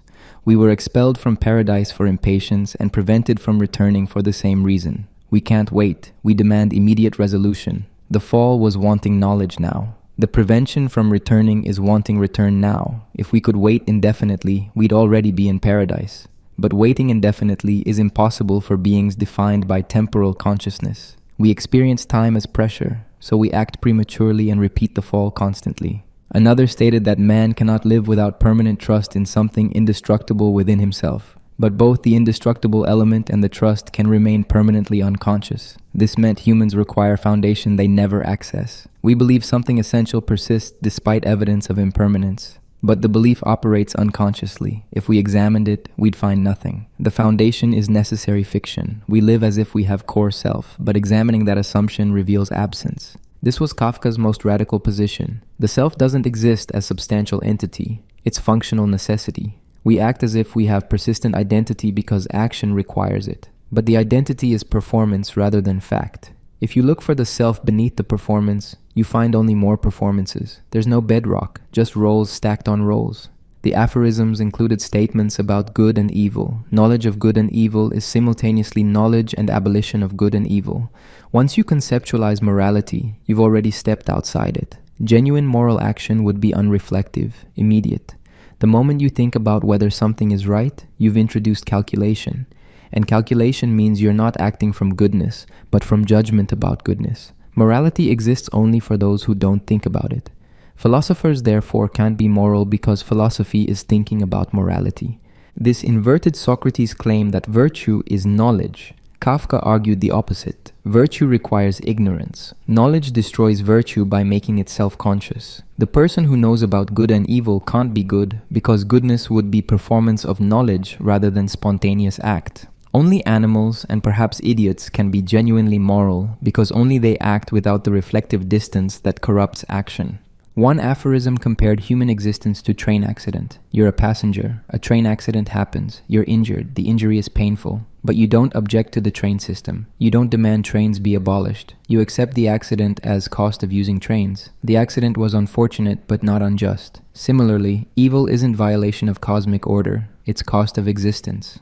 The world includes suffering the way train travel includes occasional crashes. Objecting is pointless. The system continues regardless. This wasn't pessimism, it was description. Kafka didn't lament that the world operates without moral foundation. He observed it. The surreal aphorisms were his attempt to state directly what his fiction demonstrated indirectly. Existence is trial without verdict. Paradise exists as memory and prohibition. The goal is real but unreachable. Knowledge destroys what it seeks to understand. Morality is available only to those who don't conceptualize it. Power absorbs resistance. Identity is necessary fiction. Waiting is all we do and all we can do. The 8 months at Zurau were reprieve. Kafka's health improved temporarily in the countryside air. He helped with farm work. He spent time with his sister. He thought.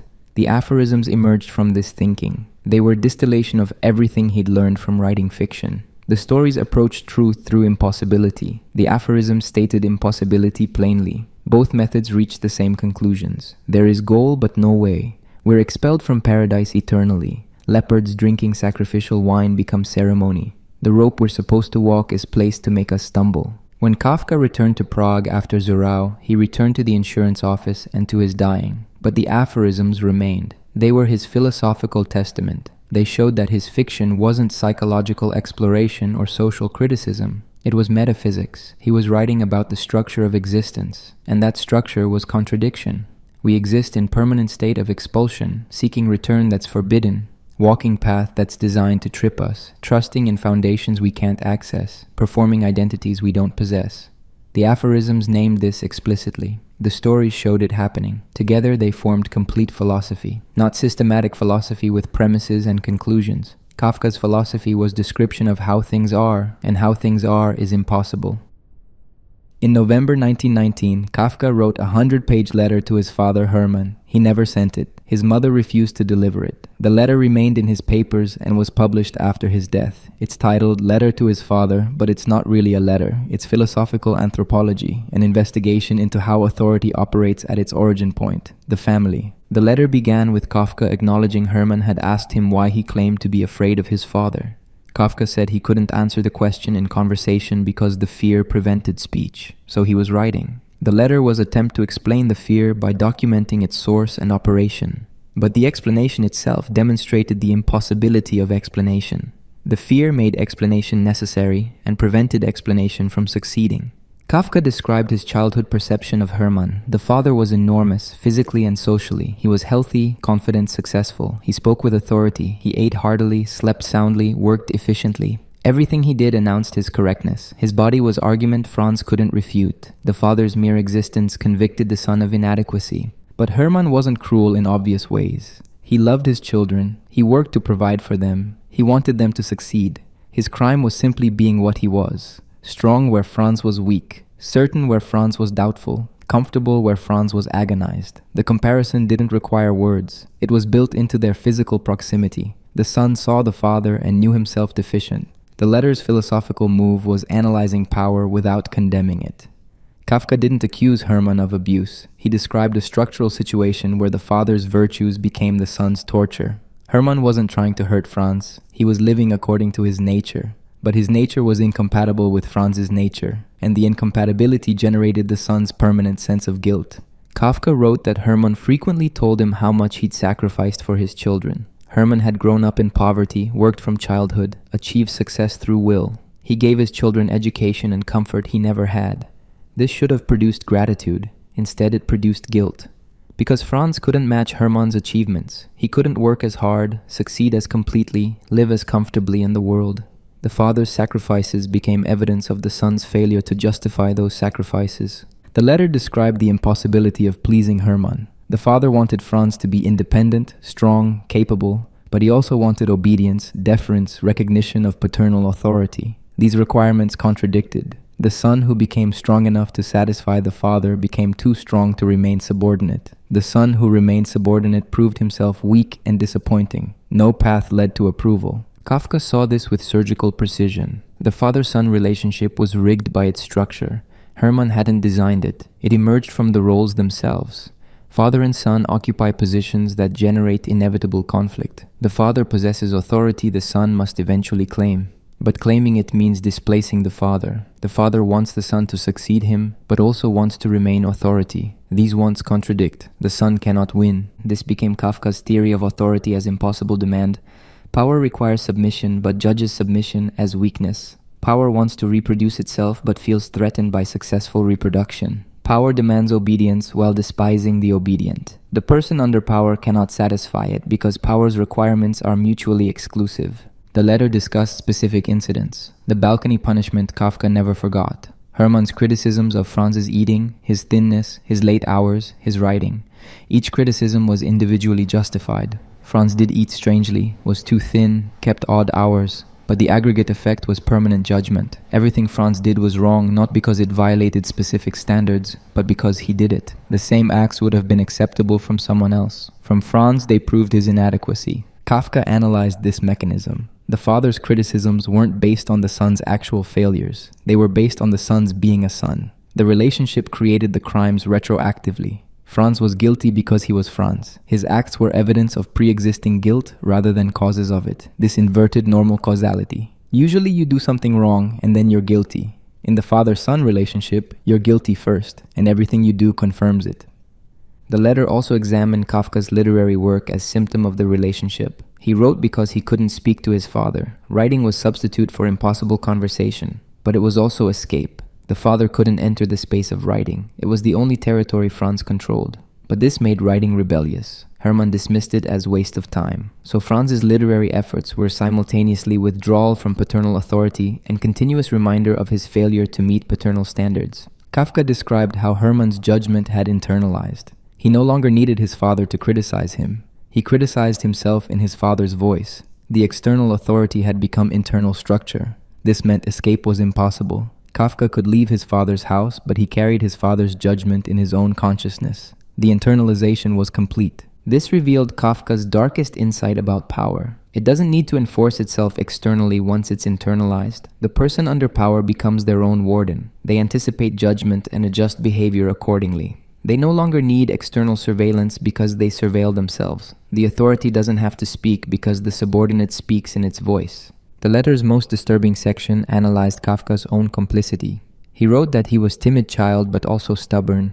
He resisted his father passively. Slowness, silence, withdrawal. These were forms of rebellion. So Hermann's anger was partly justified. Franz wasn't innocent victim. He fought back through weakness. He used his inadequacy as weapon. By failing to become what Hermann wanted, he refused to give Hermann that satisfaction. This meant both were trapped. Hermann wanted a son he could recognize as successful. Franz refused to provide this, but his refusal hurt himself more than his father. He damaged his own life to deny his father victory, and the damage proved Hermann's point.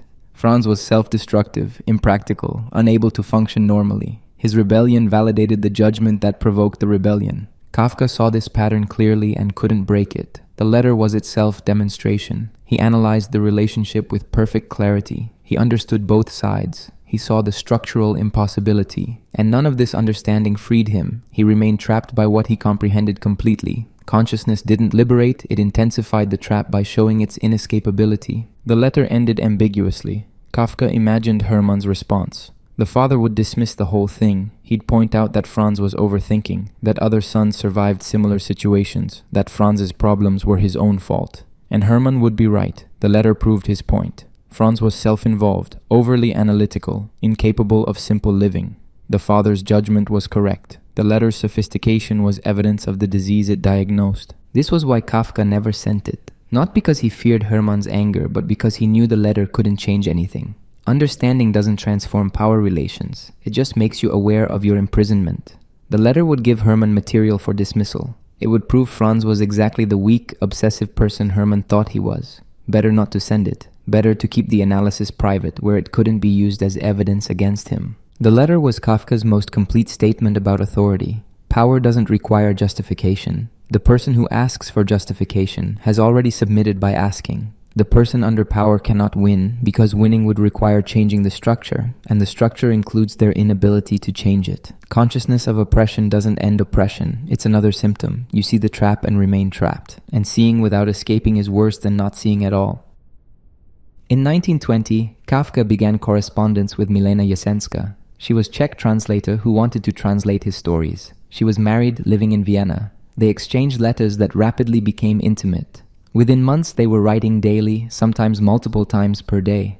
The letters were passionate in a way Kafka's other correspondence wasn't. He revealed himself completely, or claimed to. Milena understood him. This is what Kafka said repeatedly. She saw through his defenses, recognized his core, accepted him fully. This made the relationship impossible. Kafka's entire identity was built on being misunderstood.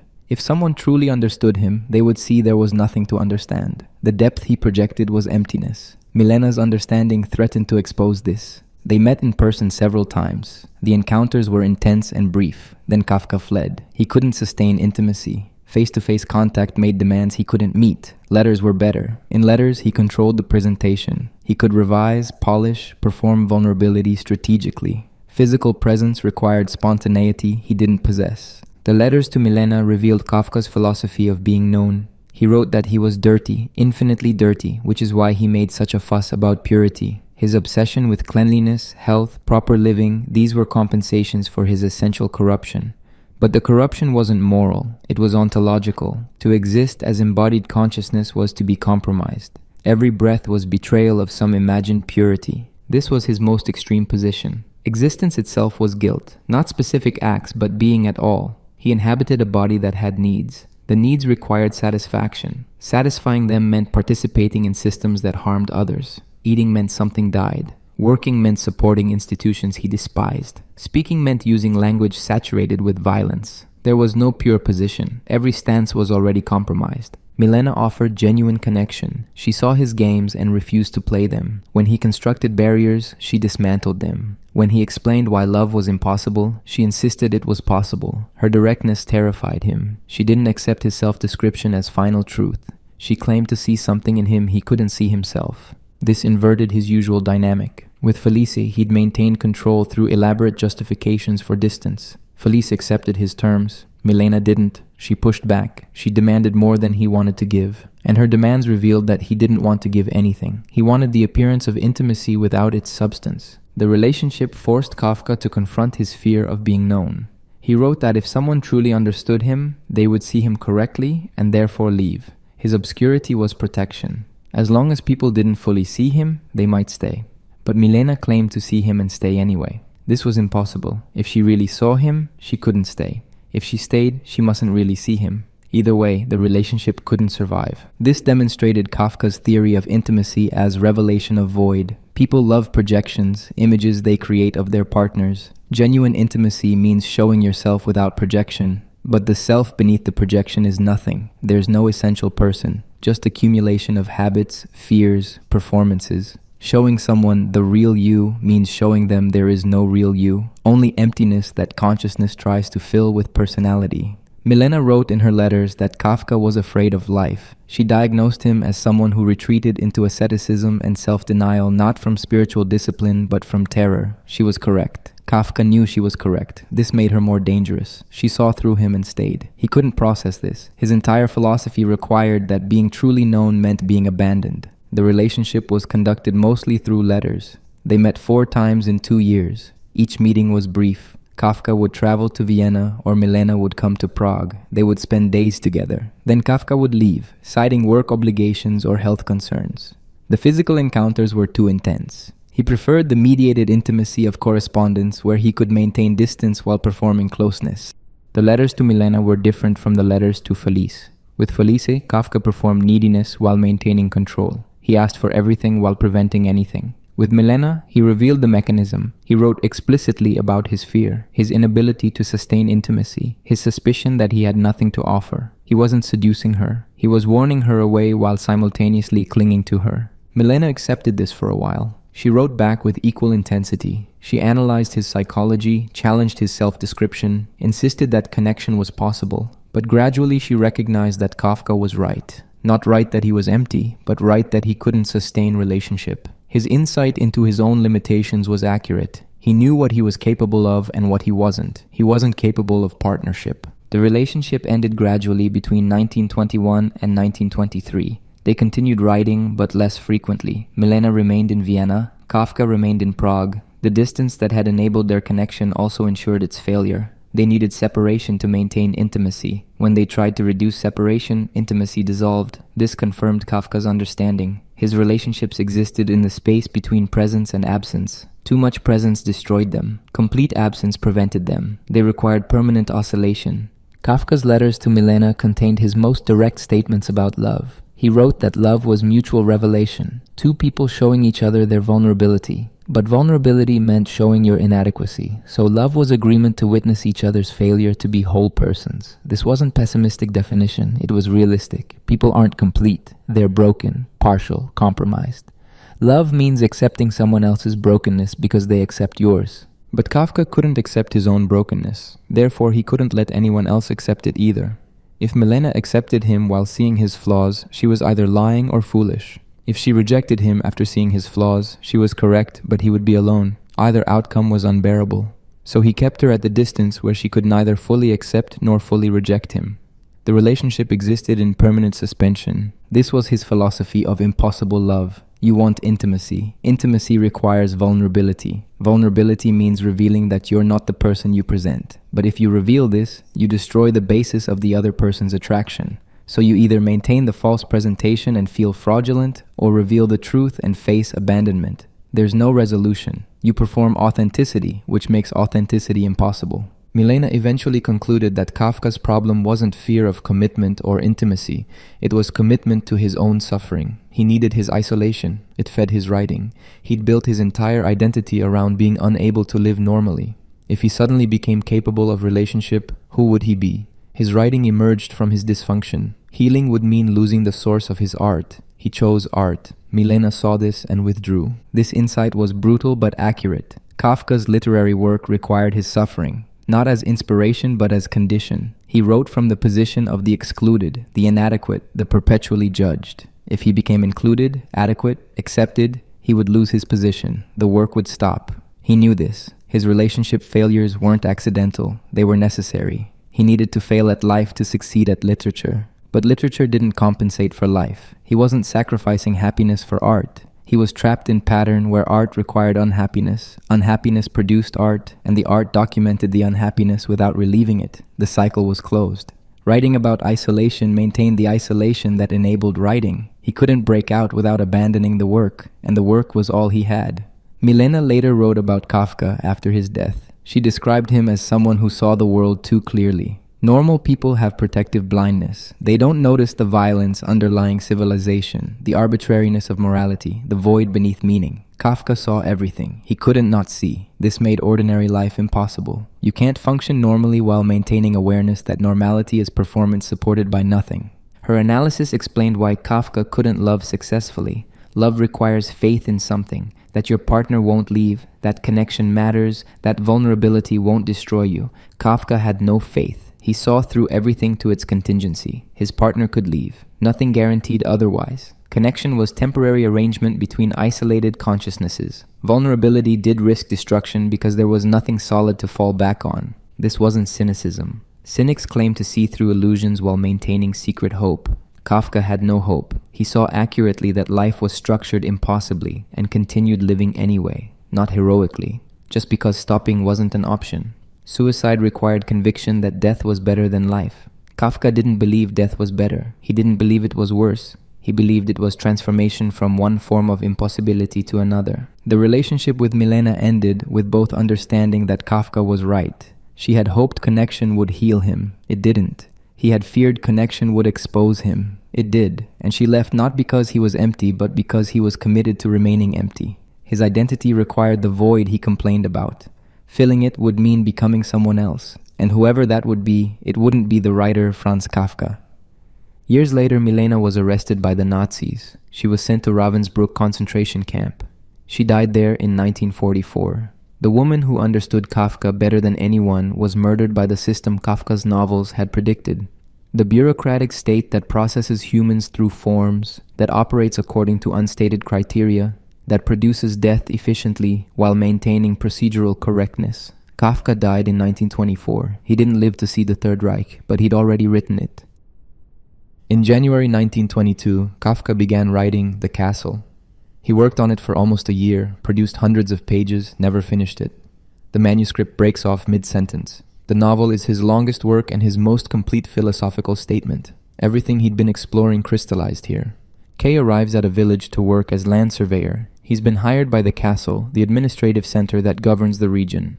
But no one at the castle confirms his appointment. He can't reach the castle authorities. He can't even access the castle building. It's physically close, visible from the village, but every path he takes curves away. The geography itself prevents approach. This established the novel's premise. The goal is present but inaccessible. Kay can see the castle. It's not hidden or distant, it's right there. But proximity doesn't enable access. This is Kafka's mature ontology. Reality divides into present and transcendent. The present is where you are. The village, daily life, immediate experience. The transcendent is where meaning resides. The castle, authority, legitimation. You cannot reach transcendence, yet the present is uninhabitable without it. Kay's problem isn't practical. He could leave the village, find other work, build a life elsewhere. His problem is existential. He needs the castle to recognize him. Not because recognition brings material benefits, because recognition validates his existence.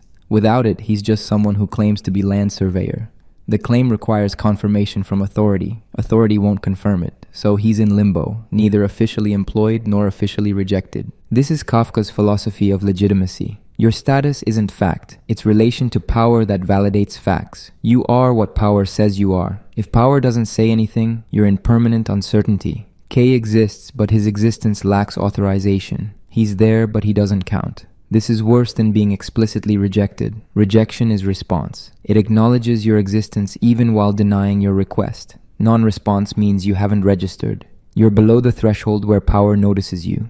K tries multiple approaches. He contacts castle officials through letters. The letters receive vague responses that neither confirm nor deny his appointment. He speaks to village representatives who claim to be intermediaries with the castle. They explain complex procedures but can't actually help. He meets people who supposedly have castle connections. They make promises they don't keep. Every path leads to another intermediary who refers him to someone else who might have authority but probably doesn't. The novel's structure is infinite regression. Each chapter introduces new characters who seem to have access to power. They don't. They're as distant from actual authority as Kay is. The village is full of intermediaries claiming to represent the castle, but the castle itself remains out of reach, if it exists at all. The novel leaves open the possibility that the castle is empty, that no one is actually making decisions, that the entire system is intermediaries referring to each other in circle without center.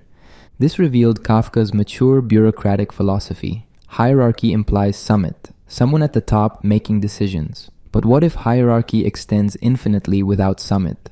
What if every authority is subordinate to higher authority and the chain never ends? Then power has no location. It exists as distributed system. Everyone is following orders, but no one gave the orders. The system operates automatically, reproducing itself without central intelligence. Kay meets Barnabas, a young man who claims to be castle messenger. Barnabas delivers letters to Kay, but he admits he's not official messenger. He just carries letters sometimes. He's never actually been inside the castle offices. He goes to a building that might be offices or might be residential quarters. He hands letters to someone who might be official or might be servant. His messages are received, but he has no confirmation they reach actual authorities. This made visible the novel's central insight. The chain of communication is broken at every link, but the system continues operating. Messages are sent and received. Decisions are supposedly made. Orders are apparently given, but no one can verify that the system connects to actual decision makers. It might be entirely self-referential. Village representatives referring to castle representatives who refer back to village, with no one ever accessing real authority. Kay becomes involved with Frida, a woman who works at an inn. She's the mistress of Clam, a castle official. Being Clam's mistress gives her status. Kay pursues her partly from attraction, partly from calculation. If he's connected to Clam's mistress, maybe he can reach Clam. The relationship produces nothing. Frida leaves Clam for Kay. This doesn't give Kay access. It just creates complicated situation where Kay and Frida are together but Kay still can't reach the castle. The personal relationships in the novel are transactional, but the transactions don't work. People form connections hoping for advancement. The connections happen but advancement doesn't. Everyone is using everyone else to reach power, but power remains unreachable regardless of connections. The social network doesn't connect to authority. It's separate system, self-contained, unable to actually access what everyone seeks. The novel shows Kay's gradual degradation. He arrives confident, insisting on his rights, demanding acknowledgement. Slowly he's worn down. He accepts worse positions, from surveyor to janitor's assistant. He adjusts his expectations downward. He stops demanding recognition and starts begging for any acknowledgement at all. Just let him stay in the village. Just give him some official role, however minor, anything to establish legitimate presence. This documented Kafka's understanding of power as attrition. The system doesn't fight you, it exhausts you. You demand, it doesn't respond, you demand again, still nothing. You lower your demands, you ask for less. You're willing to accept anything. The system might eventually give you something minimal, but by then you've been transformed. You're not the person who arrived with demands, you're someone who's grateful for scraps. Kay meets the Barnabas family. They've been trying to communicate with the castle for years. They had offense with castle authorities long ago. Details are unclear. Someone in the family insulted castle official, or maybe didn't, or maybe the insult was misunderstood. They've been trying to clarify the situation ever since. They write letters, they send messages, they wait. Nothing is resolved. Their entire lives have become waiting for castle response that never comes. This was Kafka's vision of punishment as permanent uncertainty. The family isn't clearly guilty. They might have transgressed. They don't know. If they knew their offense, they could apologize or make amends, but the offense remains undefined. So they live in perpetual condition of possible guilt, trying to clear themselves of charges that were never formally made. They're punished not through explicit penalty, but through denial of clarity. The novel includes long philosophical discussions. Kay talks with village chairman who explains castle administration. The chairman describes bureaucratic procedures in loving detail. Files are maintained, departments process requests, officials make decisions.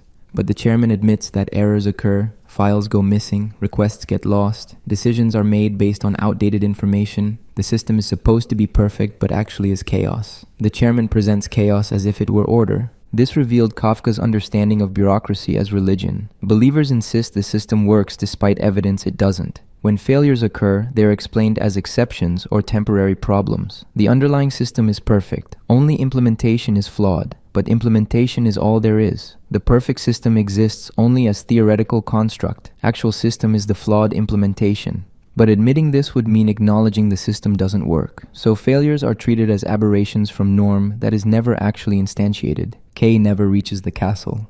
The novel breaks off without resolution. Kafka reportedly told Max Brod how it would end. Kay would keep trying until near death. Then the castle would send message permitting him to live in the village. Not as land surveyor, just as tolerated presence. Permission would arrive as he was dying, too late to matter. The castle's response would be simultaneously acknowledgement and refusal. You may stay, but you're not what you claim to be. This ending would have completed Kafka's vision. The goal is achieved when it no longer matters. Authority responds when response is useless. You spend your life seeking recognition. It arrives as you die. The recognition confirms that you never really had status. It grants permission that no longer changes anything. The castle is right. Kay is wrong. And Kay dies having wasted his life pursuing legitimation that was never going to be meaningful, even if granted. The castle was Kafka's ultimate philosophical statement. It showed existence as pursuit of meaning that's visible but unreachable. Kay can see the castle. He can't enter it. He's in the village. He can't leave it without giving up. He pursues recognition. Recognition requires accessing authority. Authority disperses into infinite hierarchy. Every intermediary refers to another. No one can actually grant what Kay seeks. But he can't stop seeking it because seeking is all that gives his presence meaning. The novel enacts its philosophy structurally. You read hundreds of pages. You expect progress. None occurs. Kay ends where he began. Outside, seeking entry, unable to find the path. Your experience mirrors his. You pursued understanding. You didn't achieve it. The novel doesn't resolve because life doesn't resolve. You seek meaning until you die. The meaning remains out of reach. The seeking was the content. There was never going to be conclusion. In 1922, the same year as The Castle, Kafka wrote A Hunger Artist. The story is about a man who fasts professionally. He sits in a cage in public squares and theaters, not eating, while audiences watch. He's dedicated to his art, fasting for longer periods, perfecting his technique, achieving new limits.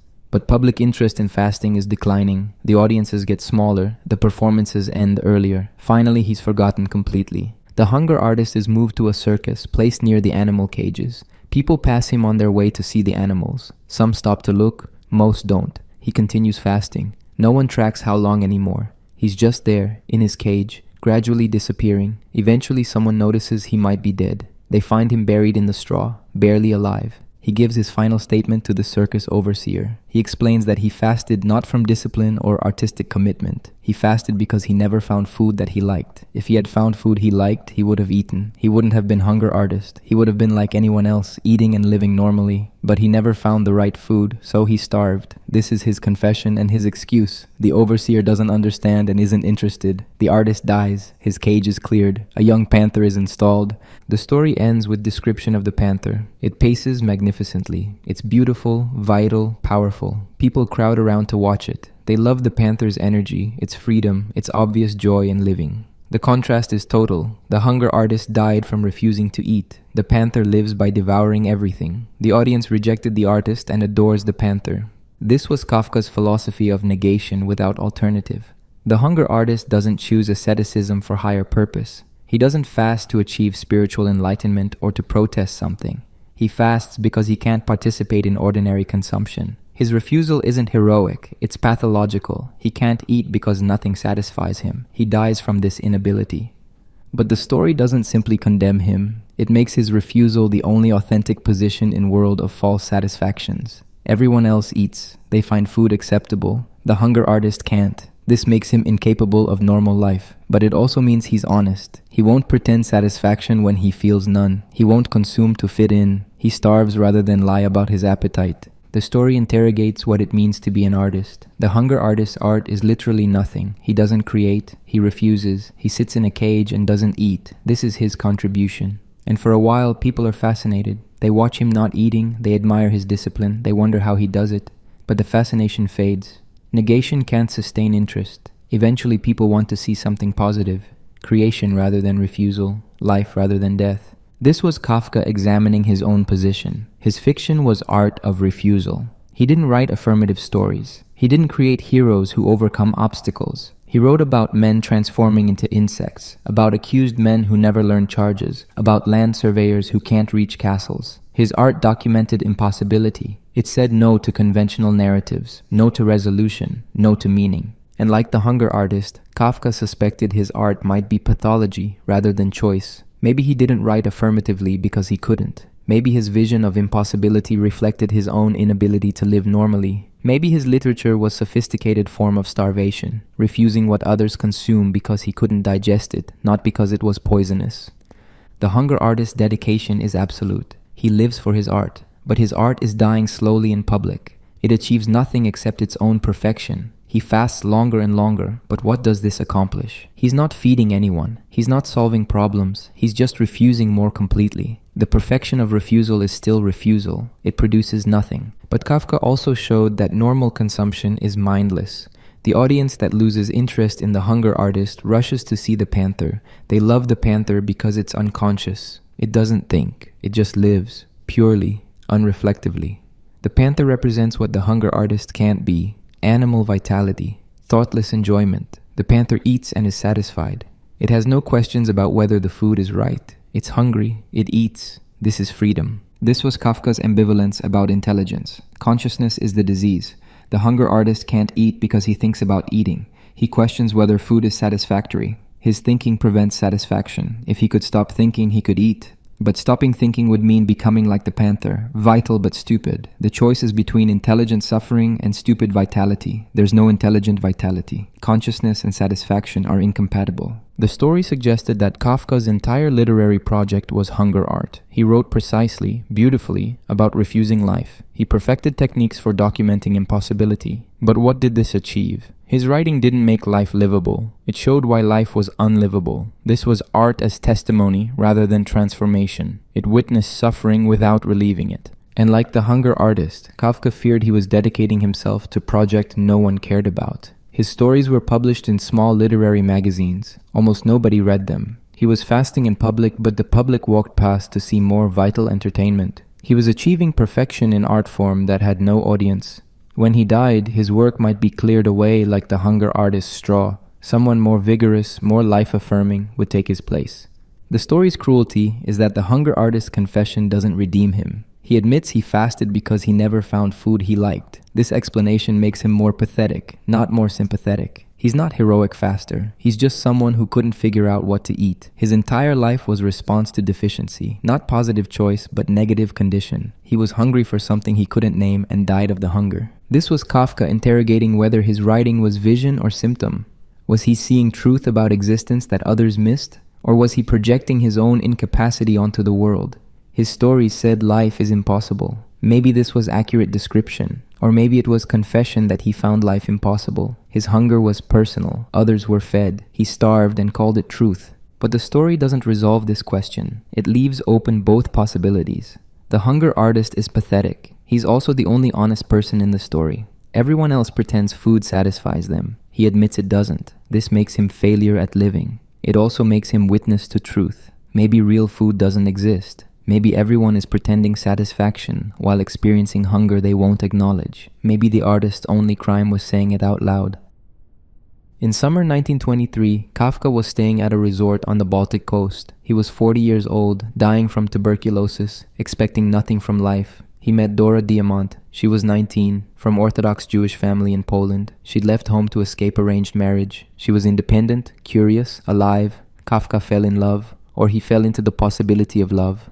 For the first time, he allowed himself to imagine normal existence. They moved to Berlin together in September 1923. Kafka left Prague, left his family, left his office. He and Dora rented 2 rooms in a working-class neighborhood. They lived as a couple, poor but together. They cooked meals together. She did his laundry. He helped with shopping. They studied Hebrew. They discussed moving to Palestine, starting new life there. These were domestic activities Kafka had spent his entire life avoiding. Suddenly, he was attempting them. The Berlin period was different from all his previous relationships. With Felice and with Milena, he'd maintained distance. Physical separation enabled epistolary intimacy. With Dora, he tried physical proximity, daily shared life, routine, waking up together, going to bed together, the mundane repetitions that constitute domestic partnership. He was testing whether he could live normally. Dora believed in him. She loved his writing, insisted it was important, encouraged him to publish. But she also wanted him to live. Not just write about inability to live, but actually live.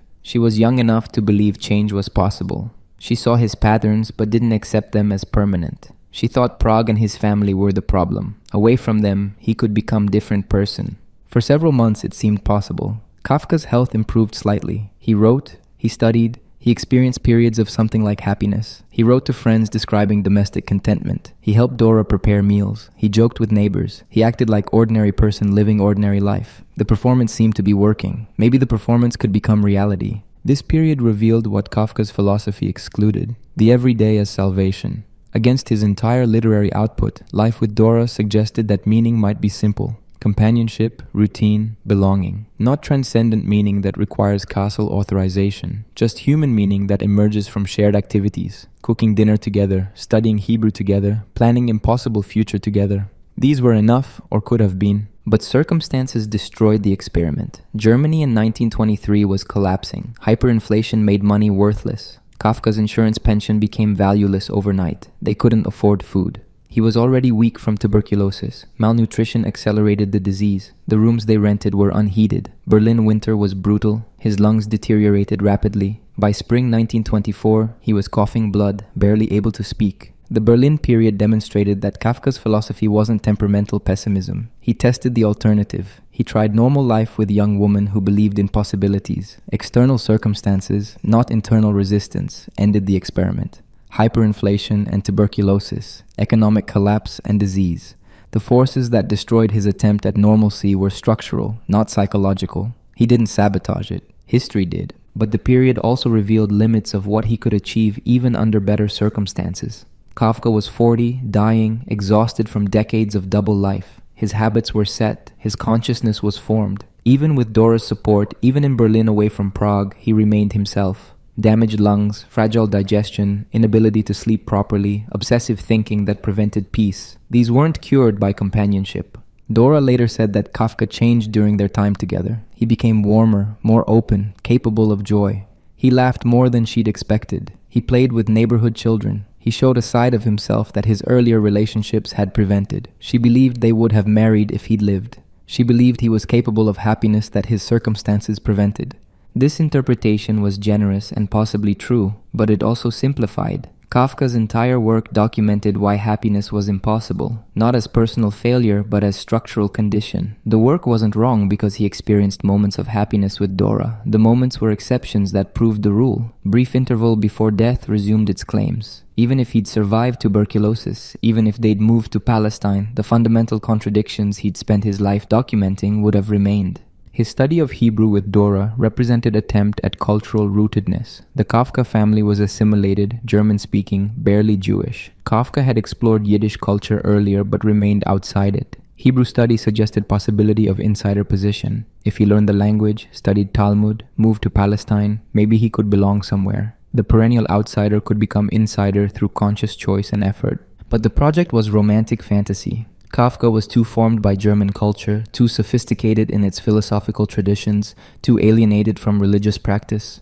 Learning Hebrew at 40 while dying from tuberculosis wasn't recovering lost identity. It was acknowledging that lost identity was permanently lost. The study confirmed what he already knew. He didn't belong to Jewish tradition. He belonged to literature that emerged from not belonging. Dora remained devoted through his final illness. When he could no longer swallow solid food, she prepared liquids. When speech became impossible, he wrote notes. She read to him. She stayed with him at the sanatoriums. She witnessed his dying over months. After his death, she tried to preserve his manuscripts. The Gestapo eventually confiscated what she'd saved. His last writings were destroyed by the regime that would have murdered him had he lived longer. The relationship with Dora was Kafka's last attempt at yes. His work was systematic no. No to father, no to marriage, no to career, no to meaning, no to resolution. With Dora, he tried yes. Yes to domestic life, yes to partnership, yes to possibility of ordinary happiness. The attempt failed not because he was incapable, but because he was dying. This doesn't invalidate his philosophy. It shows that philosophy emerged from experience, was tested against alternatives, remained accurate description even when he wished it wasn't. In early 1924, Kafka's tuberculosis moved to his larynx. Speaking became agony. Eating became impossible. He was moved to a sanatorium outside Vienna for his final weeks. During this period, he wrote his last completed story, Josephine the Singer, or The Mousefolk. It was published in a newspaper in April, weeks before his death. The story was his final statement about art, audience, and what it means to create. The story describes Josephine, a mouse who claims to be a great singer. She performs for her people, they gather to hear her, but there's ambiguity about whether she's actually special. Her singing might just be piping, the ordinary sound all mice make. Maybe she's no different from anyone else. Maybe her art is the same noise everyone produces without calling it art. The mousefolk debate this question but never resolve it. Despite the uncertainty, they attend her performances. They need these gatherings, not necessarily because Josephine's art is transcendent, but because the communal experience matters. She brings them together. During her performances, the mousefolk feel connected to each other. Josephine provides occasion for collective experience. Whether her singing is genuinely superior becomes almost irrelevant. The social function exceeds the aesthetic question. Josephine herself is convinced of her importance. She makes demands. She wants recognition, special treatment, exemption from ordinary labor. The mousefolk indulge her to a point, but they also resist her more extreme claims. They gather when she performs, but they won't fundamentally reorganize their society around her needs. She's important, but not that important. She's special, but not irreplaceable. Eventually, Josephine disappears. She withdraws from performing, expecting her people will beg her to return. They don't. They miss her briefly, then continue with their lives. The story ends with Josephine vanishing into the mass of her people, losing herself among countless others. The narrator suggests this might be her redemption, to stop being special individual and become absorbed into collective, to dissolve into the people rather than standing above them. This was Kafka's final aesthetic philosophy. Art's value is indistinguishable from ordinary activity, yet communities need to believe in its transcendence. Josephine might just be piping like everyone else, but the mousefolk gather to hear her pipe. The gathering creates meaning even if her individual contribution doesn't. She's fraud and prophet simultaneously. Her art is nothing special and absolutely necessary. The story asked Kafka's question about his own work. Did he produce eternal literature or elaborate squeaking? His writing was precise, controlled, completely serious about itself. But maybe it was just a sophisticated version of what everyone does, documenting their suffering, explaining why life is hard, making private pain into public testimony. Maybe literary distinction is illusion. Maybe all writing is piping, and some pipers get called artists while others don't. The mousefolk's ambivalence toward Josephine reflected Kafka's understanding of audience relationship to art. People need artists but resent them. They gather to witness special performances but suspect the performers aren't actually special. They want to believe art transcends ordinary experience, but they also want to cut artists down to size. Don't get too important. Don't make excessive demands. You serve us, we don't serve you. Josephine's disappearance represented artists' fantasy and fear. The fantasy is that withdrawal will reveal your necessity. If you stop performing, people will realize what they've lost and beg you to return. The fear is that they won't. They'll adjust. They'll find something else. You'll be forgotten. Your absence will create brief gap that quickly closes. The world continues without you and doesn't notice. Kafka wrote this while dying and unable to speak. His own voice was failing. He couldn't even pipe anymore. The story was composed by someone who knew he was disappearing, not withdrawing strategically like Josephine, but being erased by disease. And he was asking what his disappearance would mean. Would his work be recognized as important? Would it vanish like most writing vanishes? Would anyone notice or care? The story's resolution was ambiguous redemption. Josephine loses herself among her people, and the story suggests this might be happiness, to stop being burdened by specialness, to dissolve individual consciousness into collective being. After decades of isolation, of being separated from normal life by his excessive awareness, Kafka imagined dissolution as relief. This was his deathbed vision. Not afterlife, not judgment, not vindication, just absorption into mass. Individual consciousness is burden, the self that must be maintained, defended, expressed, the ego that demands recognition. All of this creates suffering. What if you could just let go? Stop being special case. Stop being Franz Kafka with his problems and his writing and his failed relationships. Just become one mouse among many, anonymous, absorbed, released. The story suggested that art emerges from isolation and dies into connection. Josephine is singer because she's separate from her people. She stands apart, performs for them. If she rejoins them, stops performing, she stops being artist. She becomes ordinary. This is loss of identity but also liberation. The artist role was burden. She no longer has to be special. She can just be. Kafka was writing his own epitaph. He'd been separate his whole life. Unable to marry, unable to have children, unable to work without feeling fraudulent. His separation produced his writing. The writing was his justification for existence. If the writing didn't matter, his life was waste. But what if the writing did matter and his life was still waste? What if perfect art required perfect unhappiness? The compensation didn't compensate. The story's ending allowed possibility that dissolution was better than distinction, that being no one was preferable to being someone who suffered from being someone. The mouse folk continue after Josephine vanishes. They're fine. She becomes happy by disappearing. This suggested that both artist and audience survive separation. The artist stops performing. The audience finds other gatherings. Life continues. The individual contribution mattered less than everyone pretended. This was Kafka's last word on art. It matters and it doesn't. Josephine's singing might be special or might be ordinary. The ambiguity is permanent, but the mouse folk need her even if they're not sure why, and she needs to stop being needed in order to be free. The artist serves the community, but the service imprisons the artist. Freedom requires abandoning the role, but abandoning the role means ceasing to be the artist. There's no resolution. Just the tension between service and freedom, between being special and being ordinary, between speaking and falling silent. The Burrow was one of Kafka's final stories, written in the winter of 1923 to 1924. He never finished it. The story breaks off mid-sentence, mid-thought. It describes an animal, species unspecified, that has constructed elaborate underground burrow for perfect security.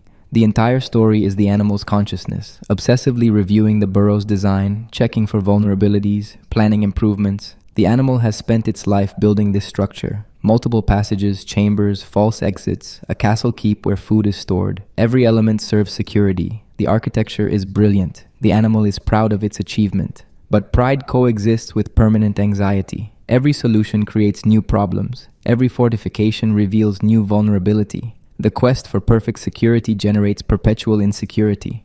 The animal goes outside occasionally to hunt. Each absence from the burrow is torture. What if enemies discover the entrance while it's away? What if they're already inside, destroying everything? The animal rushes back, checks carefully before entering, listens for signs of intrusion. Usually nothing is wrong, but the possibility prevents peace. Even inside the burrow, the animal can't rest. It must patrol, verify, maintain vigilance. This revealed Kafka's epistemology of safety. The more you defend, the more you create attackable surface. Security measures generate insecurity. Each wall you build is wall that could be breached. Each hiding place is place that could be discovered. Each precaution makes you aware of what would happen if the precaution failed. You meant to protect yourself. You created infinite points of anxiety. The animal begins hearing a sound, a whistling, faint but persistent. Is it enemy tunneling toward the burrow? Is it wind in the passages? Is it the animal's own blood circulating? The sound might be external threat or internal sensation. The animal can't determine which. It investigates obsessively, listening at different locations, trying to localize the source. The investigation produces no conclusion. The sound continues, or the animal imagines it continues. This demonstrated Kafka's philosophy that consciousness creates the dangers it fears. No enemy exists until vigilance imagines one. The sound might be nothing, but once heard, it must be investigated. Investigation makes it real whether it was real initially or not. You create the threat through your attention to potential threat. The paranoia generates its own evidence. You're listening for danger, therefore you hear danger. Whether the danger exists independently becomes irrelevant. The animal considers abandoning the burrow, building new one elsewhere, but this would mean starting over, losing years of work, facing unknown vulnerabilities in new location. Better to stay and improve current structure. But improvements might draw attention. Construction noise, disturbed earth, these could alert enemies to burrow's existence. The safest thing is to do nothing, but doing nothing means accepting current vulnerabilities. Every option contains risk. Inaction is decision that produces its own dangers. The story showed thinking as endless fortification. Intelligence doesn't solve security problems, it proliferates them. Each solution is analyzed for weaknesses. Each weakness requires new solution. The solutions create new problems. The animal could stop thinking and just live in the burrow. But consciousness prevents this. It must understand, anticipate, prepare. The preparation never ends because completion would require omniscience. You can't secure against every possibility. Trying to do so reveals infinite possibilities. The burrow is consciousness itself, labyrinth of defensive architecture, no center, no exit, no peace. The animal is trapped not by external enemies but by its own awareness. It built structure to protect itself. The structure became prison. Not because enemies are inside, because the animal can't stop checking whether enemies are inside. The checking is the imprisonment. Freedom would require stopping the vigilance, but stopping vigilance means vulnerability. The animal can't choose between imprisonment and vulnerability. It chose imprisonment long ago by building the burrow. Kafka wrote this while his body was failing. Tuberculosis was destroying his lungs and throat. He was dying in sanatoriums, moved from place to place seeking treatment that didn't exist. His body was burrow he couldn't escape. Consciousness resided in structure that was breaking down. He could feel the breakdown but couldn't prevent it. He could only monitor the deterioration, note each new symptom, understand with perfect clarity that he was dying without being able to stop dying. The story is Kafka's most claustrophobic work because the prison is attention. The animal isn't physically trapped. It can leave the burrow, but it can't leave its own consciousness. The thoughts follow it outside. While hunting, it thinks about the burrow. While in the burrow, it thinks about outside threats. There's no mental location where security exists. Every position is vulnerable. Every thought reveals new reason for anxiety. The animal's relationship to the burrow mirrors Kafka's relationship to his work. He spent his life building literary architecture, stories, novels, fragments, each piece carefully constructed, revised endlessly, never quite perfect. The work was supposed to justify his existence. Instead, it became source of permanent anxiety. Was it good enough? Would it be recognized? Did it accomplish anything? The work created the standards it failed to meet. Each achievement raised the bar for next achievement. There was no completion, just perpetual inadequacy. The story never resolves. The manuscript breaks off with the animal still listening, still trying to determine if the sound is threat. Kafka died before finishing it. The incompletion was perfect. The story couldn't end because the condition it described has no end. Vigilance continues until death. Even death might not end it. The animal worries about the burrow's security after it's gone. Who will maintain it? How long before it collapses? The structure outlasts its builder but requires maintenance. Without maintenance, it decays. The animal built something that will die with it. This was Kafka's vision of consciousness as disease without cure. You can't stop thinking by deciding to stop. Thought continues automatically, generating problems, solving problems, creating new problems. The process is self-sustaining. It doesn't serve survival. The animal would be safer if it stopped obsessing and just lived. But living requires not thinking, and consciousness can't not think. It can only think about how it should stop thinking, which is more thinking. The trap is complete. By May 1924, Kafka could no longer swallow. The tuberculosis had destroyed his larynx. Eating produced agony. Speaking was impossible. He communicated through written notes to doctors and to Dora. He was moved to a sanatorium in Kierling, outside Vienna. He was dying and knew it. During these final weeks, he produced fragments, notes, revised sentences from earlier work, short parables, his last pieces of writing. One fragment stated, "The true way goes over a rope which is not stretched high up but close to the ground. It seems designed more to trip than to be walked along." Kafka returned to this image of the path that prevents walking. The way exists, it's visible, but its structure ensures failure. This isn't accidental design. The rope is placed low deliberately, to trip you. The goal isn't hidden. The path toward it is sabotaged. You can see where you're supposed to go. The going is made impossible. Another fragment described a man who could see his goal with great clarity. Distance, obstacles, everything was visible, but what he saw as the way was not the way. Kafka's final statement on knowledge: clarity is delusion. You think you understand the path. Your understanding is the obstacle. Perfect vision of the goal doesn't enable reaching it. Vision might prevent reaching it, because you're so certain about the way that you don't notice you're walking in circles. These fragments were his most concentrated expression. Decades of fiction reduced to single sentences. The novels showed impossibility through narrative. The fragments stated impossibility as fact. No story needed, just the observation. The way is rigged. Vision deceives. Understanding prevents arrival. These weren't pessimistic conclusions. They were descriptions of structure, the way things are. Kafka without illustration. He revised passages from The Trial and The Castle, trying to get sentences exactly right. The manuscripts were incomplete and he knew he would never complete them, but he continued refining individual paragraphs.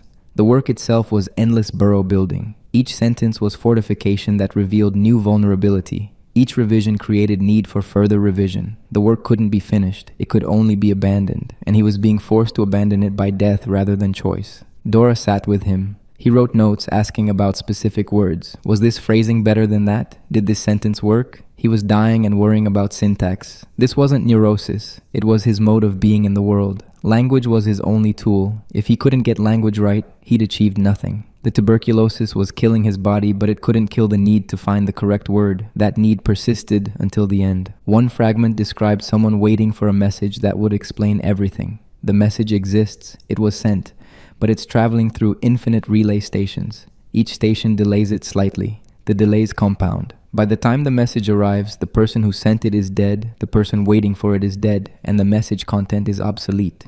But the message continues traveling through the system, because systems continue operating after their purpose vanishes. This was Kafka's final image of meaning. It exists but remains withheld.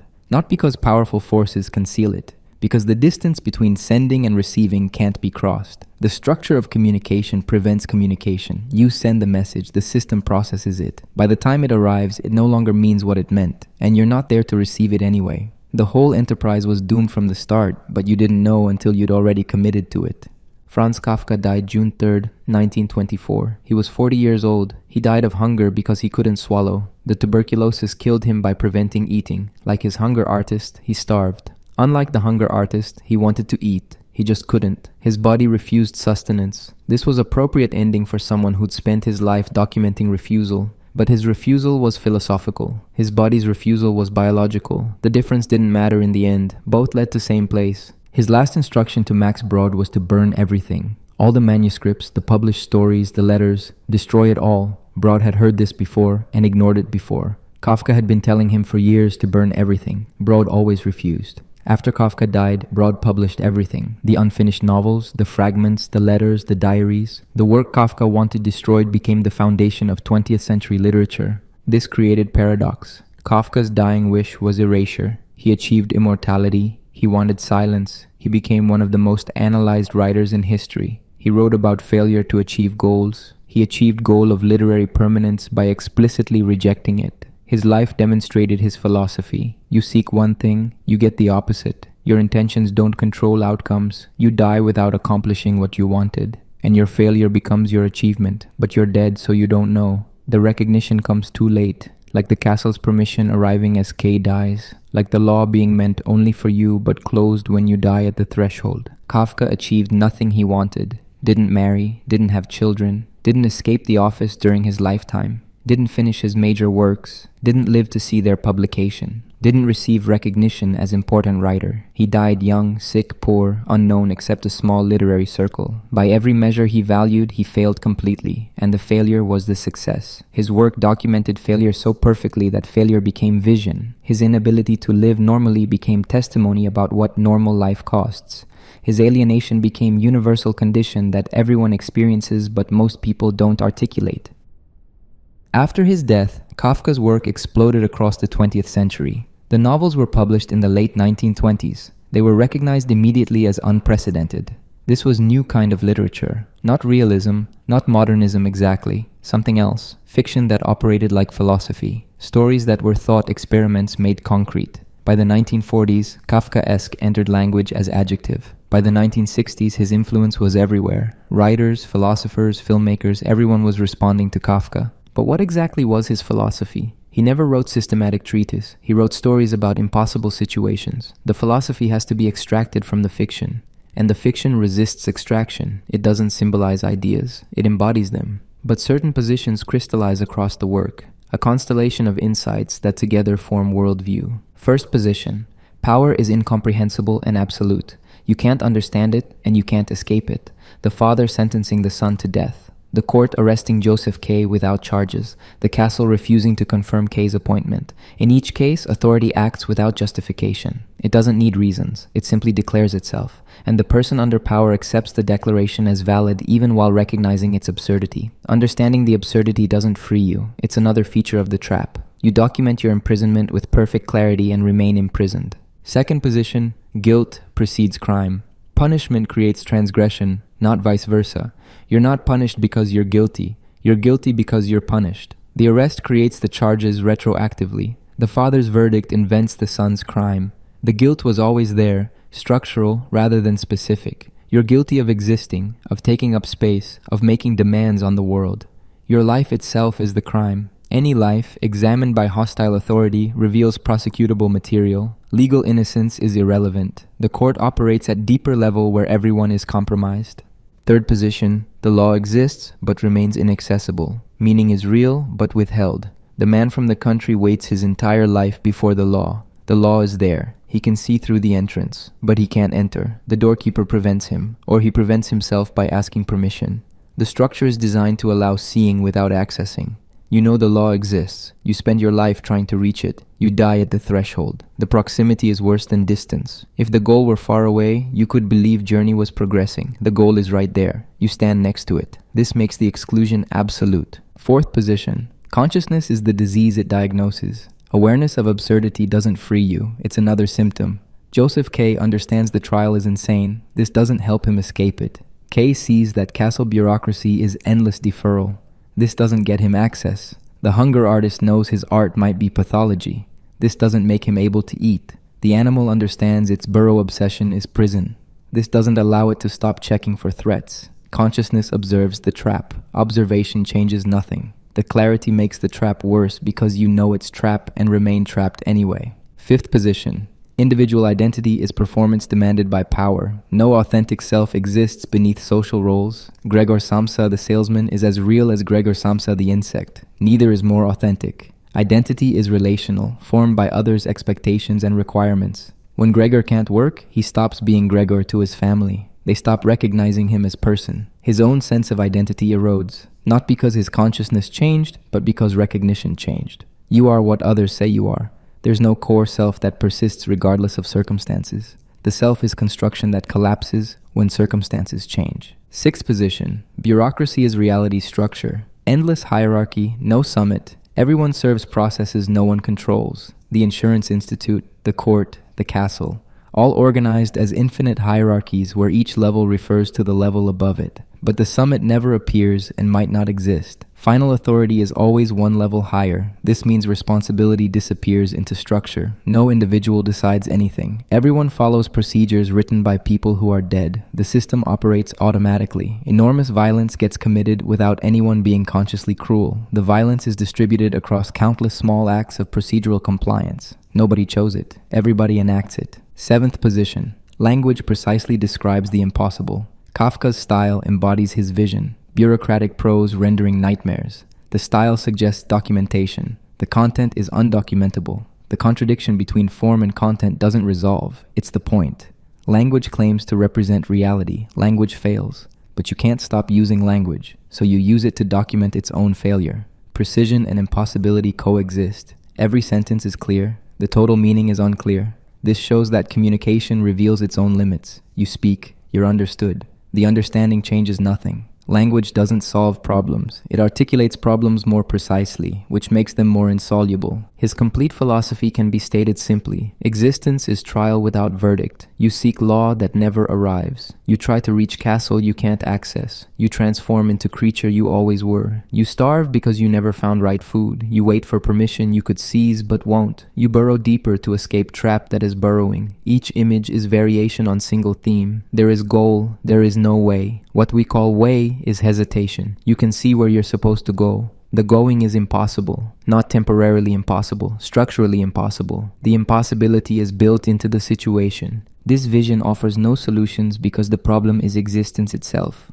Kafka wasn't solving problems, he was describing the problem accurately. Most philosophy offers hope, change your thinking, transform society, accept your fate, find meaning. Kafka offered none of these. He showed existence as contradiction. The contradictions can't be resolved. You live in them until you die, then you stop living. That's the only resolution. But Kafka's gift was making the unbearable bearable by witnessing it perfectly. His literature doesn't console, it validates. If you feel that life is impossible, Kafka confirms you're right. Not because you're weak or mentally ill, because life is structured impossibly. The person who feels at home in the world is deceived. The person who feels alienated is seeing accurately. Kafka wrote for people who see through normality to the void beneath. He told them they're not crazy, the world is crazy, their perception is correct. His final paradox, he wanted his work destroyed. We needed it preserved. Max Brod disobeyed the dying wish and gave us the novels. Without Brod's disobedience, Kafka would be forgotten, a minor insurance official who died young. Instead, he became the writer who explained the 20th century before it fully happened.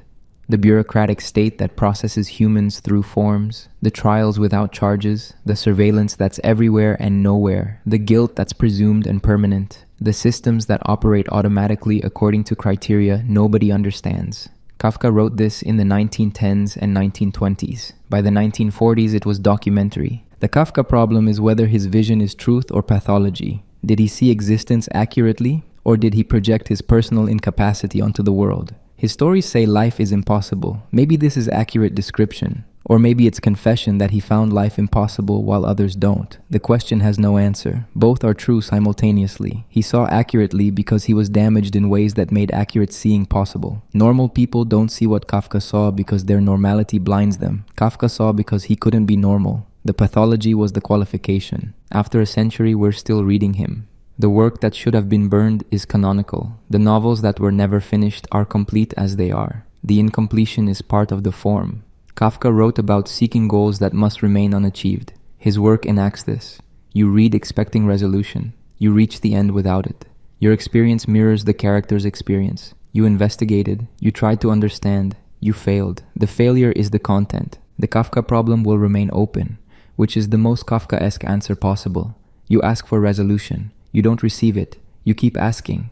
The question persists without answer. The uncertainty is permanent. You wanted to know whether his vision was true. The question reveals you're already in his world, because asking for certainty from existence that withholds certainty is Kafka's entire philosophy. You're standing before the law, waiting for permission to enter. The entrance was made only for you, and it's closing now.